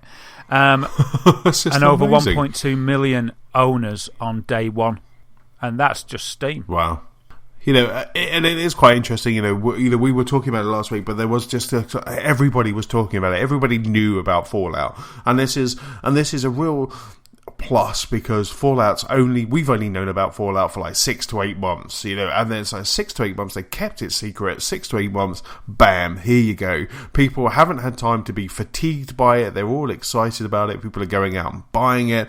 We had a message that one of the guys who listens to the podcast said, I had to listen to your podcast, picked up Fallout 4 because of it, and it is just like people that are not even used to that world are picking this game up because it is just, it just is a fantastic game, and they've marketed it just right. The adverts are fantastic, even Nicola was saying to me over the weekend that she's seen that Fallout advert and she just loves it. She goes, that makes her want to play it. Everything's right about this game, and the great thing about it is all of the advertising, all of the run up, and then you get this fantastic game at the end of it as well. There's nothing, it's not a disappointment. You have all of this hype, but it really does just kind of fit in exactly as it should. Yeah, absolutely. There's some other stats as well. That Skyrim, when that shipped, that only shipped 7 million. Well, only. It shipped 7 million. Let's put a positive. It shipped 7 million when that launched in 2011. And the Steam concurrent play record for that was 280,000. So you've got 7 million and 280,000 concurrent play on Skyrim in 2011. Fallout 4 shipped, 12 million, so like a third on top, and 470,000 concurrent players, so it's like a double there. So there's been a big increase in fans, or big increase in take-up of people with with consoles or PCs to play the game. I don't know what it is, but and the good thing about Fallout is, Fallout 4, you don't need to have played Fallout 3 or 2 or 1. Each game is wrapped up independently of its own thing. You get a bit more benefit if you're familiar with the universe, maybe a bit of nostalgic happiness. Just enjoy it like me. I think I said it's like a welcome home.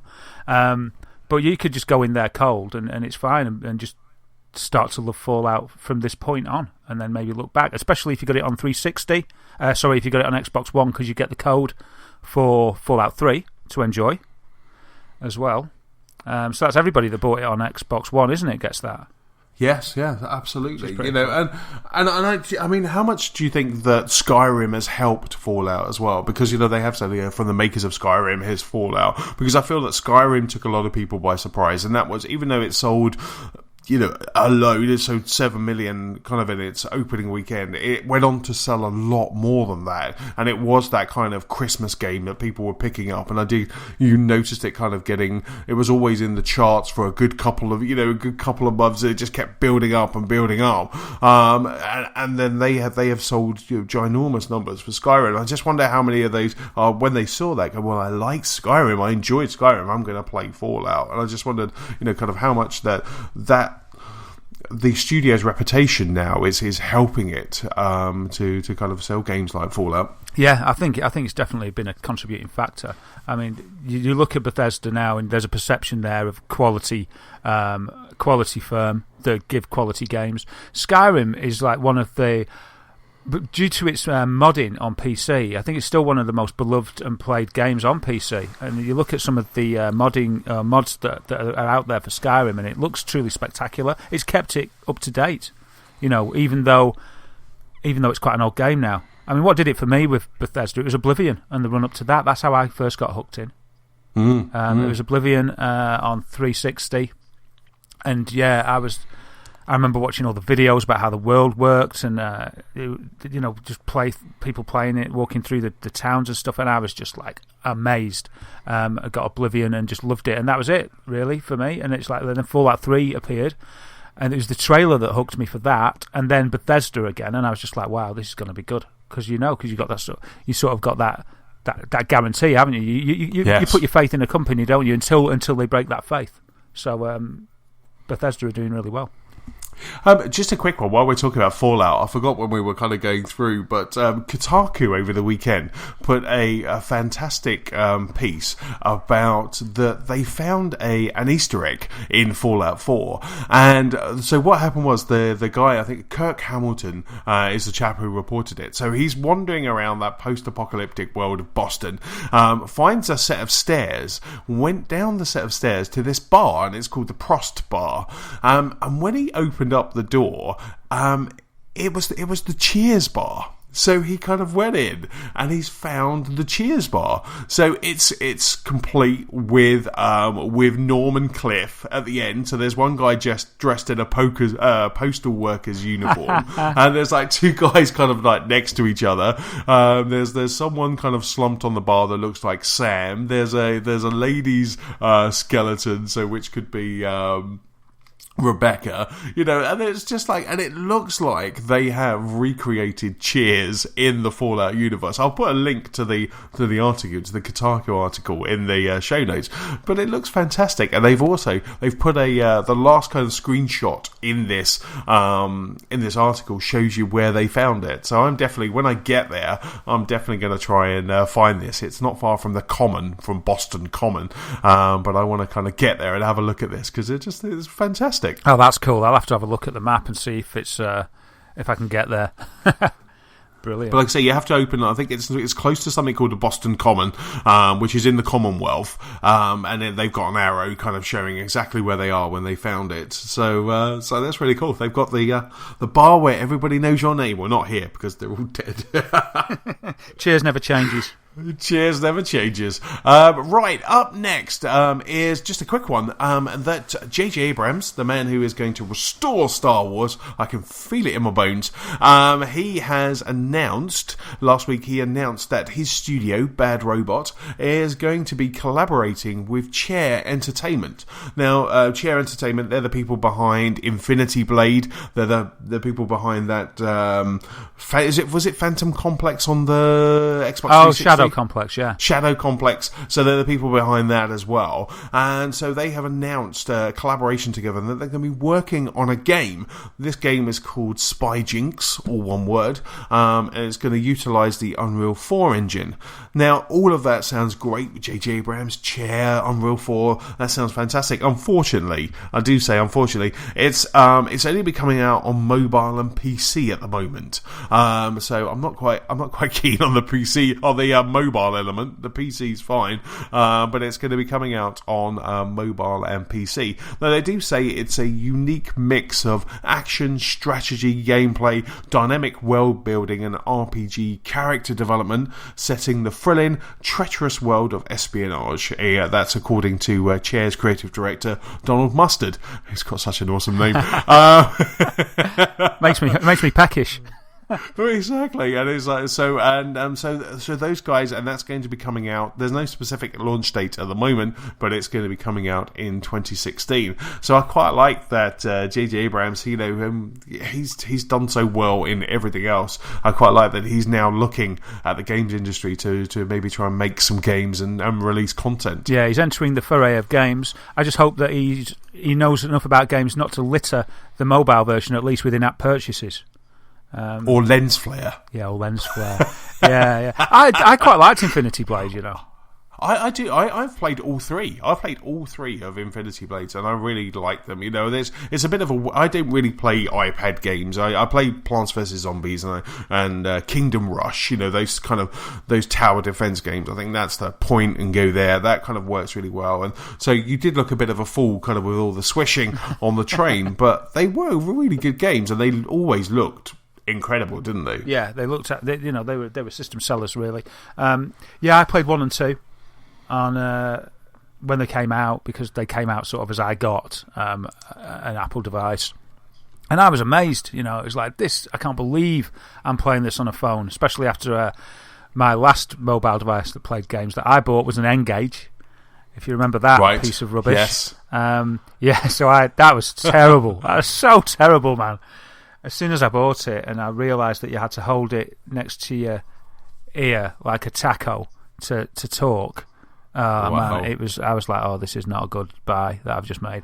But I really like them. And Shadow Complex, they've got a good reputation. Chair. They really do. So yeah, but I'll be interested to see what happens with it. I wonder why they're skipping consoles. I wonder if there's something that you can do on mobile and PC that you can't do on consoles. Yes, or maybe because they haven't secured a publisher yet for consoles. If I was Phil Spencer or if I was Shuhei Yoshida and suddenly I heard Chair, J.J. Abrams, all of that good stuff, espionage, I would be kind of wafting a checkbook his way to try and get him to kind of to release exclusive. So maybe they haven't locked in yet, and that's why they're not saying console. But if you're going to go PC, even the point and click adventure would work. It works on consoles. We've seen that, so I'll be interested. Like I say, they've got nothing to show at the moment, but they're going to be showing it in 2016. Okay, excellent. Well, the next item from myself is a little thing from Platinum Games. And they're asking fans which sequel they want, which is quite nice. So the founder, Hideki Kamiya, he's a cool guy. He's working on Scalebound at the moment. And he's asked the fans, he's put a poll out there to see which sequel they would like to see him make. So what's he asked? What's the choice? The choice is he's asked the fans to pick between a sequel for Beautiful Joe and Okami or Devil May Cry and Okami. So it looks like you get Okami no matter what. It looks like he wants to make Okami. He wants to make that, yeah. He's dead set on that one. So you can have this or this, but you're definitely getting Okami. This. I'm going to just split this out. So let's have Okami as a choice of its own. What would you pick? I would probably go for Okami. That's good then, because we get that, and then you get another choice.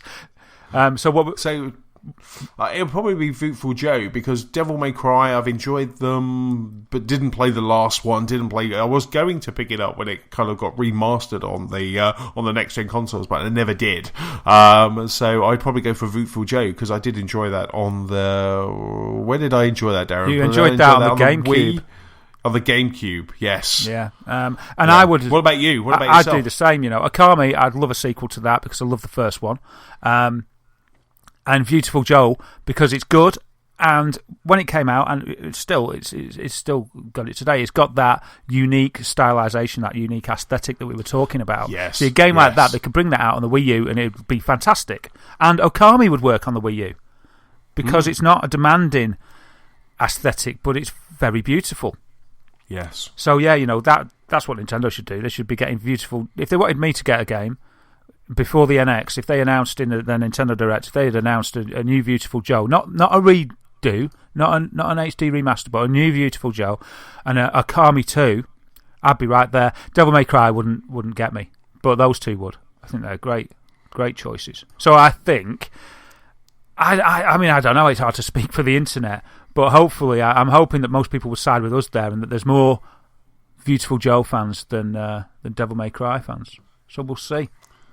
We'll see. But it's really nice, though, isn't it? It's really nice that publishers and games developers now are going, right, what do you guys want? We're making this, or we're making this. What would you like to see? And I really hope that it does actually kind of go somewhere for the decision making of this, because we also had someone from Microsoft, one of the studios in Microsoft earlier this year, say, hey, we've got 3 games that we're thinking about, which one would you like to see? So we're seeing this kind of more and more, and it'll be really interesting just to see how much input they do get, and how it does change their decision or sway them in one way or another. Yeah, absolutely. And why not do this? It's a business. It helps mitigate some, probably not all, but it helps mitigate some of the risk, doesn't it?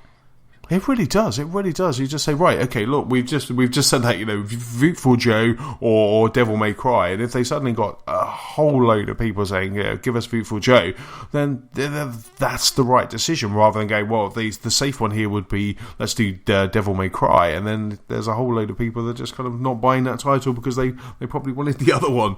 So it's really interesting, and I'd like to see that there's kind of more of this happening in the games industry. More of kind of, I'd love Rare to say, would you like any other game or a Viva Pinata sequel? Yeah.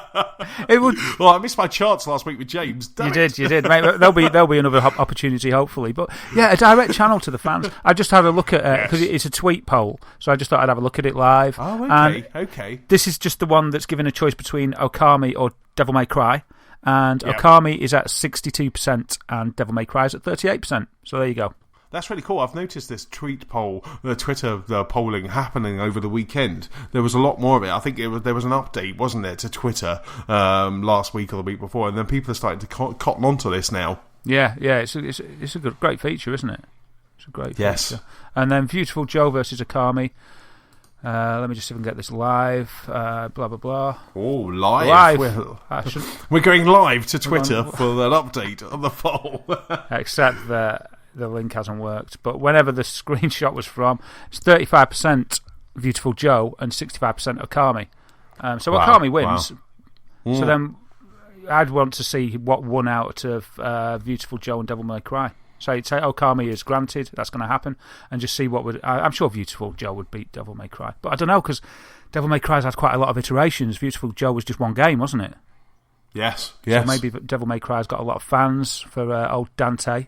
Yeah, absolutely. Like I said, the last game looked bonkers, but I really wanted to play it. But I think there was just other stuff that just. I think if it was one of those games with gold, I think I would definitely pick it up and have a play around with it. I think it's one of those games that I would probably get frustrated with quite quickly.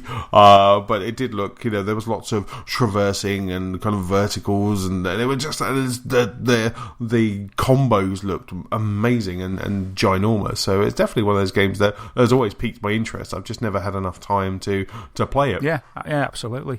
So the next piece of news is it had to do it. It was going to do it. And it did it. Halo 5 has put Xbox back on top. So this is the NPDs for October. So the NPDs have arrived, and Halo 5 Guardians is out on top. So, we've said time and time again, the exclusives that Microsoft have this holiday have to put Xbox on top. They have to be kind of worth their money, and they really have to try and close that gap that Sony have created, and Halo has definitely done that. So Halo was October's again, this is North America, but Halo was October's game of the month for NPDs, beating off NBA 2K16 and Assassin's Creed, as well as Madden NFL as well. So it kind of beat out those guys. And also, not only that, the Xbox One outsold the PS4 as well in North America. So, which is just fantastic. And they say that the Xbox One has had an 81% year-on-year increase. So between October 2014 and October 2015, we've had an 81% increase in Xbox Ones. I guess it probably wasn't hard because Xbox wasn't selling very well, and then Phil Spencer took the reign, and now we're kind of seeing the proper Xbox One, a relaunch, if you will, Phil's Xbox. Yeah, we're seeing. I always think Microsoft so much sort of they're so friendly. They're always very prevalent. You see a lot more sort of like Phil tweeting and Major Nelson. It just feels you're more part of something with Microsoft than Sony. Oh, absolutely. I mean, I think we've said that before with their events, their showcase events. Sony are going, we've got something in San Francisco this year, come to there. But with Microsoft, it's like wherever they're doing an event, they do a hangout. Wherever they're doing an event, they bring in fans. And you're right, you've also got Graham Boyd, AC Bongos as well, kind of doing some stuff in the UK. He's kind of the UK version of Major Nelson, and they're always there. You occasionally you can tweet out, you get a tweet back, and it's really interesting. It's nice. You feel embraced, don't you? And they've got these people in the territories. They've really invested in reaching out there as if they're there for the fans. Whereas Sony just seem to be. I mean, I like my PS4 and everything, but they do seem to be more hidden. Not so interested in being out there and reachable as Microsoft. And we have discussed it. Also interesting in the MPDs this month was that Rock Band hit number 10, so which was quite interesting, selling more on Xbox One than it was PS4. Because if ever you look at the MPD charts, they have in brackets all of the systems that this game is selling on, and they do it from left to right, the most popular ones. So if you look at, say, for instance, Madden, it sold better on the PS4, then Xbox One, then Xbox 360, and then PS3. But one of the things they did track was there was an 18% increase in accessories. Now, a lot of that's to do with Guitar Hero, a lot of that's to do with Rock Band, but they also said that the Xbox One Elite controller, I love my Elite controller, triggered a 29% increase in controller sales. Wow. So they had a ginormous month for Microsoft. Now, obviously, they need to continue this, because what I'm not seeing, and again, the MPDs are only physical sales, they're not digital sales, but what I'm not seeing in this title is Forza. Where's Forza in here? It seems like it's kind of dropped off quite quickly, and that game's amazing. So we've got Halo. Obviously there's going to be Halos there. We'll continue sales of Halo, Tomb Raider. Microsoft next month, they really need to do the same thing again, so it will be interesting to kind of see what the MPDs will be like next month, because I think in order for this greatest games lineup that Microsoft are constantly toting, I think Microsoft need to kind of quote unquote win the MPDs from now until January. Yeah, and I think their exclusives gives them the edge. I think it's realistic that they could do that. Halo's brought in the sales, and Tomb Raider will as well. What confuses me is the decision on the release date for Tomb Raider. I don't understand why they put it in the same week as Fallout 4. I'm sure it'll sell well, but I'm sure it would sell better as the only AAA, if you like, the only premium title in a given week. Yeah, I mean, I listened to a podcast called the Kind of Funny Gamescast, and they had Aaron Greenberg, who is the marketing director for Xbox. Again, another chap who's kind of very vocal on Twitter. And they just said they looked at the lineup, and they had Halo happening one month.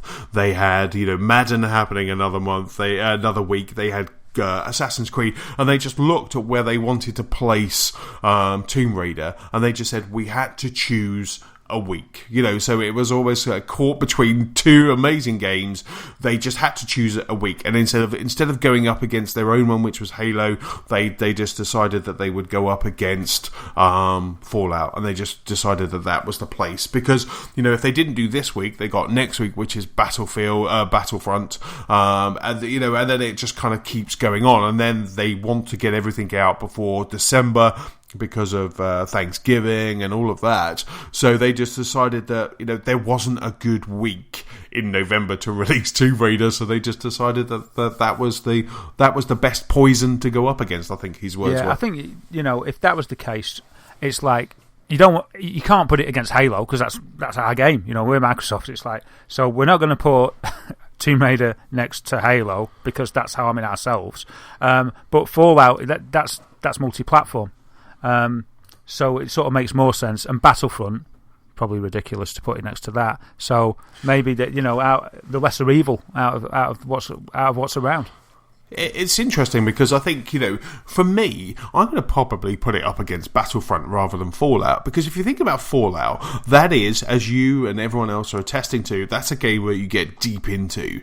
You don't want to come out of it. And because I was wading, I was just kind of ankle deep in Fallout, I decided that Tomb Raider would be a better game for me to play. But if a couple of weeks later, or a week later, I've played Fallout, I'm kind of doing all of that. I've got to the point where I know what I'm doing, I've got a strategy, and then Star Wars Battlefront comes out, so you want to quickly dip into that, and then you've got Tomb Raider, so you're like, actually, do you know what, I can just kind of mix between Battlefront and Tomb Raider quite easy, because I just see Battlefront as that game where I just kind of jump in for a couple of hours and then I come out and I play another game. I'm not going to see, especially after the spanking I got online with Halo, I'm not going to spend too long every night playing Battlefront, unless it just, a couple of weeks' time, I'm like, I can't stop playing Battlefront. But, I just feel like it could be a game that could it's going to complement both Fallout and Tomb Raider quite well. But like I say, Aaron Greenberg just said they just decided that gave the devs enough time to get it all sorted, and they had to go up against something, so they decided that Fallout was the window they were going to choose. Yeah, fair enough. And what can you do when everything's stacked the way it is at the moment? So, yeah, we'll see what happens. It is a shame. I bet they were like, if only we could have had a month, free to just get this one out. But I'm sure it'll sell very well, and they've got a year's advantage on it going on PS4 anyway. I'm not so sure if Tomb Raider would bring people to buy an Xbox One, but you never know. From what you say, maybe it would be that good. Yeah, I mean, I'm loving it. So, but you're right. Who's going to look to go? I need to get to. It's quite funny. One of my friends, he absolutely loves Tomb Raider. He's a PC gamer. He's had PS3 previously. He hasn't dipped into the next generation because he's really kind of into his PC gaming at the moment. And I was kind of sending him a couple of screenshots over the weekend. I said, "Oh, are you tempted to buy an Xbox?" And he was like, "No, I'll just wait for it to come out on PC." So he wasn't even tempted by that exclusivity. So it was quite. I'll be interested. And that's exactly it. I'll be interested to see how well that Lara Croft bundle sold, and if it did actually shift Xbox One. Yeah, we'll see. I mean, I'm going to get it, but yeah, I think I'm going to have to wait, which isn't fair because it looks really good. But I just have to be happy that I'm playing a really good game anyway. Exactly. And then next week you're going to be playing a really good game as well. So you'll forget about Tomb Raider. I'll stop. No, don't. I mean, that picture you posted, I saw it and. It was one of those I just thought, oh wow! So I clicked on the picture itself so it filled my screen, and then I was zooming in to just look at the beauty of it, and I was just like, oh man, it looks so good because I love those type of adventure games.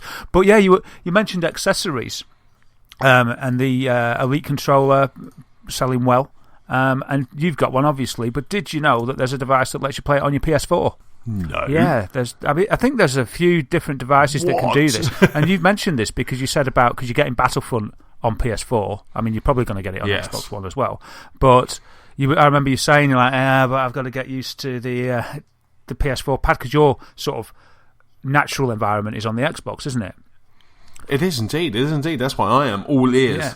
What is this? So is it we'll just play it, or do I need something? Well, you need something. Yeah, I wish it was a little fix. Right. It'll even make those headphones work. Your Bose headphones work as well. No, I'm winding you up what? there. Sorry, mate. But it will. It's a dongle. Right. So I'll put a link to this in the show notes. But this one's called the Cronus Max Plus, made by Cronus Max. It's a USB dongle, and it allows you to use any controller on the PlayStation 4. And it's just had a new firmware update to include the Elite in the supported controllers. So yeah, it's really simple to use. You just plug a dongle into the PS4 and it'll pick up your controller. Wow, is that wirelessly? Yes. I think so. I think so. And what was that website that I'm going to now and purchasing something? Oh my god, if I could have that waiting for me when I got back off of holiday. Kronos Plus. Yeah, I'm actually not sure if it's I'm not sure if it's wireless. Right. But there are other dongles available as well. Other dongles? Yeah, there are other dongles available. So it might be worth doing a little bit of research, but I'll stick this link in the show notes and you can go from there. But I'm thinking there'll be one that suits you. I'm just thinking, like one of the comments on here, which is from VG247.com.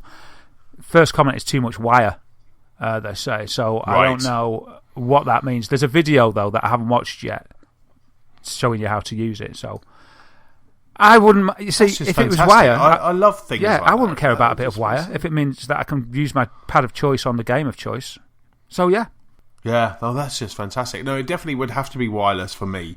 But if it was wireless, then that would just be, I would love that. Because I remember I used to have, I kind of dipped into PC gaming for a bit, and I had the Xbox controller and had a little Microsoft dongle on that game that allowed me to play the Xbox controller wirelessly, and I would sit at my Mac and boot it into Windows and play FIFA Pinata. And that was just like, so if I could do that, if I could take my Elite controller and then play Star Wars, I wouldn't be any better, but I'd be happier. Yeah. I'm definitely going to check that out. Thanks very much. That's all right. I hope it works. So can we put a link to that? I'll put a link to that yeah, in the show. Absolutely. And we'll have a look. I'll have a more of a research on it, because I did only see that this morning. Fantastic. And speaking of Star Wars, a segue that works. Speaking of Star Wars Battlefront has released details, not too much details, teasing us with some details about the Star Wars Season Pass. So, as we all know, Star Wars Battlefront is out this week, and so what they've said is not only have they've been doing some rebalancing as well of Star Wars, because that Walker Assault mode that we played on Hoth was definitely one-sided. So they've said, first of all, that they've done some rebalancing on that, and second of all, there is a $50, £35 season pass for Star Wars Battlefront, and what they're saying this will give us, so the game will ship with 12 maps across the modes, but the season pass will add 16 new maps. It's also going to add 4 new modes, 4 new heroes, and 20 pieces of tech, and a new emote. So for that £35 season pass, we're going to get 4 new modes, 16 new maps, and 4 new heroes. And that's what we're going to get. They didn't give us any more details other than that of what the maps are going to be or what the modes are going to be. But that's all they've kind of given at the moment, or even when they're going to be kind of drip feeding, trickling this out to us. But they just said, if you part with your money now, that's what you're going to get for those $50 or £35. Okay. All I ask is give us a few months until you release it. I don't want to have my initial investment sullied and tarnished by feeling that I've got to spend another £35.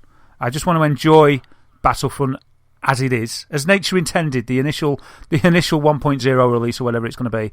I just want to enjoy that for a little bit, and then bring it out. That's the disappointment about them announcing it now and pre-ordering now. It makes me a bit it sort of tarnishes it a little bit, because you just want to enjoy it as it is for me.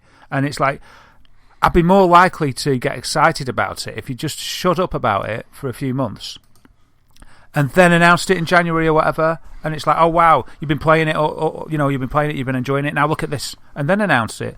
But don't sort of sully your initial buying of the game when it's all shiny and new with the temptation as if you haven't got everything yet. Do you know what I mean? Exactly.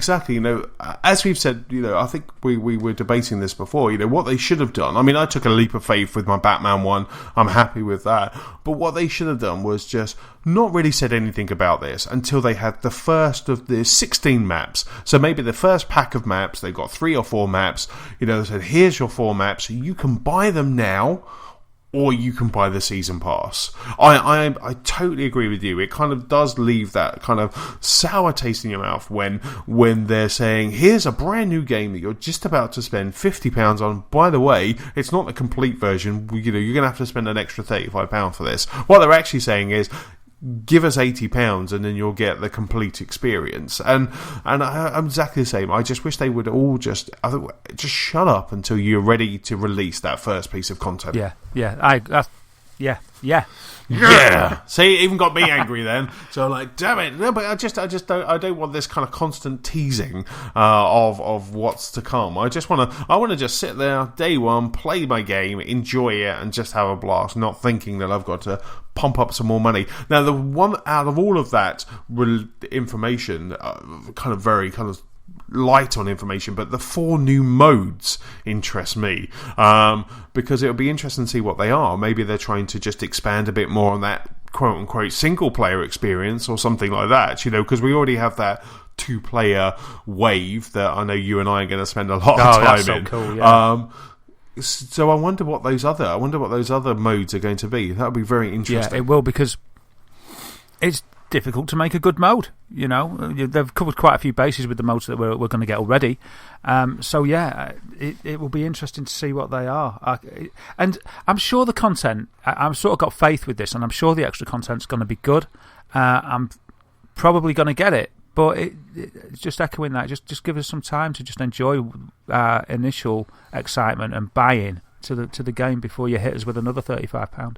Absolutely. And then keeping with the Star Wars news, something that you kind of showed me just before we went live on the show is that the Super Star Wars, the SNES Super Star Wars, which is coming out on PlayStation 4 as part of that limited edition PlayStation 4 bundle, but we're going to get it separately for PS4. But there's been an interesting piece of news that the trophies are out for this game, and they're listing PS Vita as well as PS4. And I am so happy about that. I wish I could have that for the plane. They're actually saying that it comes out tomorrow, which is November 17th. But unfortunately, I will be on a plane before the store updates. So maybe I'll try and kind of get it for my return journey. Yeah, I thought it's perfect for you on the Vita, that, isn't it? Because it's amazing. Play that on the train, or hopefully on the plane, maybe. Oh, I tell you what, if that's there and that's ready for me to download on my return journey, I've got 7 hours. I think my Vita battery lasts that long. 7 hours I played Super Star Wars. I will be so happy. What, I was playing that game not long ago on your recommendation because I hadn't played it. And it's hard. We talked about this before. It's so hard. 7 hours. Take me I'd probably get past 3 levels. Because I got Sam on it. I was like, oh look, it's Star Wars. I thought it'd be easy. For some reason, I don't know. There's something about it. I thought this won't be too bad, but it's pretty ruthless. It's a hard game. It really is. It's real pixel perfect jumping, good. Isn't it? And shooting. It's just like you can't just kind of you're very tempted to just kind of run from left to right, aren't you? And just kind of, but you die pretty quickly if you do that. You really have to kind of take your time on it. Oh, I really hope that is true. If that is, like I say, they're saying that it's definitely out tomorrow on the PlayStation, on PS4 on the 17th of November. But if that is true and it's going to come out on the Vita as well, I will be really happy. Wow. Well, you'll be able to check in New York and just get that. And it'll be exactly. Ready. I'm hoping my hotel Wi-Fi will be up to download. I can't think it'll be that big. It'll probably be a real small download, and that will be it. Sorry, Nicola. There's no time for anniversary dinner. I'm playing Super Star Wars on the Vita. I'm like, happy anniversary, dear. I'm just playing. Yeah, I got this as an anniversary present to myself. I'll speak to you in a few hours. Yes. Don't talk to me. I've already filled your iPad with films. Go and do that. Yeah, I tell you what, though, I've booked you a table at the best restaurant in town. There's only one table needed, so we'll save 50%. It's really good. And I'll be like, can I take my Vita? I'll be like a child. Can I take my Vita? Sit there with my headphones on, just playing Super Star Wars. Yeah, a concession. You can play it, but only between courses. Yeah. Brilliant. And the final item there that we've got today is Microsoft have brought out a video that sort of mocks Sony. It's quite funny. I was going to say tongue-in-cheek, but it isn't really. It's pretty blunt. So what they've done on the British arm of Xbox, they've brought an ad out for the Xbox One backwards compatibility. And it's pretty funny if you remember what Sony did after the Xbox's announced launch at E3. So just to go back, you remember, Anthony, don't you? They Xbox launched and they said you wouldn't be able to swap games and things. And then on the PlayStation, their conference, they did a video and it said basically, oh, how do you play, or how do you swap games, or how do you play your game at a friend's house? And they just sort of went, oh, well, this is how you do it. And handed the game to the other guy and he put it in his system and it just worked. They were like, yeah, that's what it is. And it was really funny. And Microsoft has sort of knocked it back at them. So they've got this video, and I'll put a link in the show notes, but basically it's got two guys and they're just like, well, so how do you play backwards? How do you play old games or 360 games on the Xbox One? How does backward compatibility work on the Xbox One? And it's like, yeah, well, you just go here and click it and play it. And it's like, what, do I not have to pay for it? And the other person goes, no, because we don't think that you should have to pay for things that you've already bought. And then they go, what about if it's a physical disc, though? And they say, yeah, watch this. And they just put it into the console and they go, yeah, that's it. And then they say, what's the other thing they say? They say, yeah, but what if I'm playing offline? And they say, yeah, there's no worries because it downloads to your hard drive so you can play it offline as well. And it's like, how do I sign up? And they go, you already are. And I thought that was just really cool because it is just simplicity itself, the way it works. So yeah, it was just funny, just like hitting the ball back into Sony's court. So if you remember that video of how do you play games on another machine from the E3 when the PS4 launched and the Xbox One launched or was announced, then it's very funny. It's a very funny little slight at Sony from Microsoft. So maybe they're showing the confidence as they come out ready to fight with all their exclusives that they've got. Absolutely, that sounds really cool. I'm going to check that out. It is funny, and as I say, yeah, we'll stick it in the show notes. And yeah, I think that's us done. It is. That's about it for this episode. So big thank you for listening, and don't forget you can keep up with us at gamersoflostspark.com. You can also find us on Facebook, on Twitter, we're Lost Spark Pod, and also on YouTube. Darren, where can we find you online? Yeah, you can get me as Wythamator on PS4, Xbox One, and Twitch. Dazagamer on YouTube, and at DazWhittam on Twitter. And for me, I'm Chessman on Xbox Live, PS-Chessman on the PlayStation Network, and Chessman UK on Twitter. If you have any feedback, please send it to our email address. That's feedback@gamersoflostspark.com. Also, if you're feeling generous, please leave us a review on iTunes. So that's about it. I'm going to go away on holiday now. We'll see you next week. See ya. Bye-bye. Catch you later. Bye.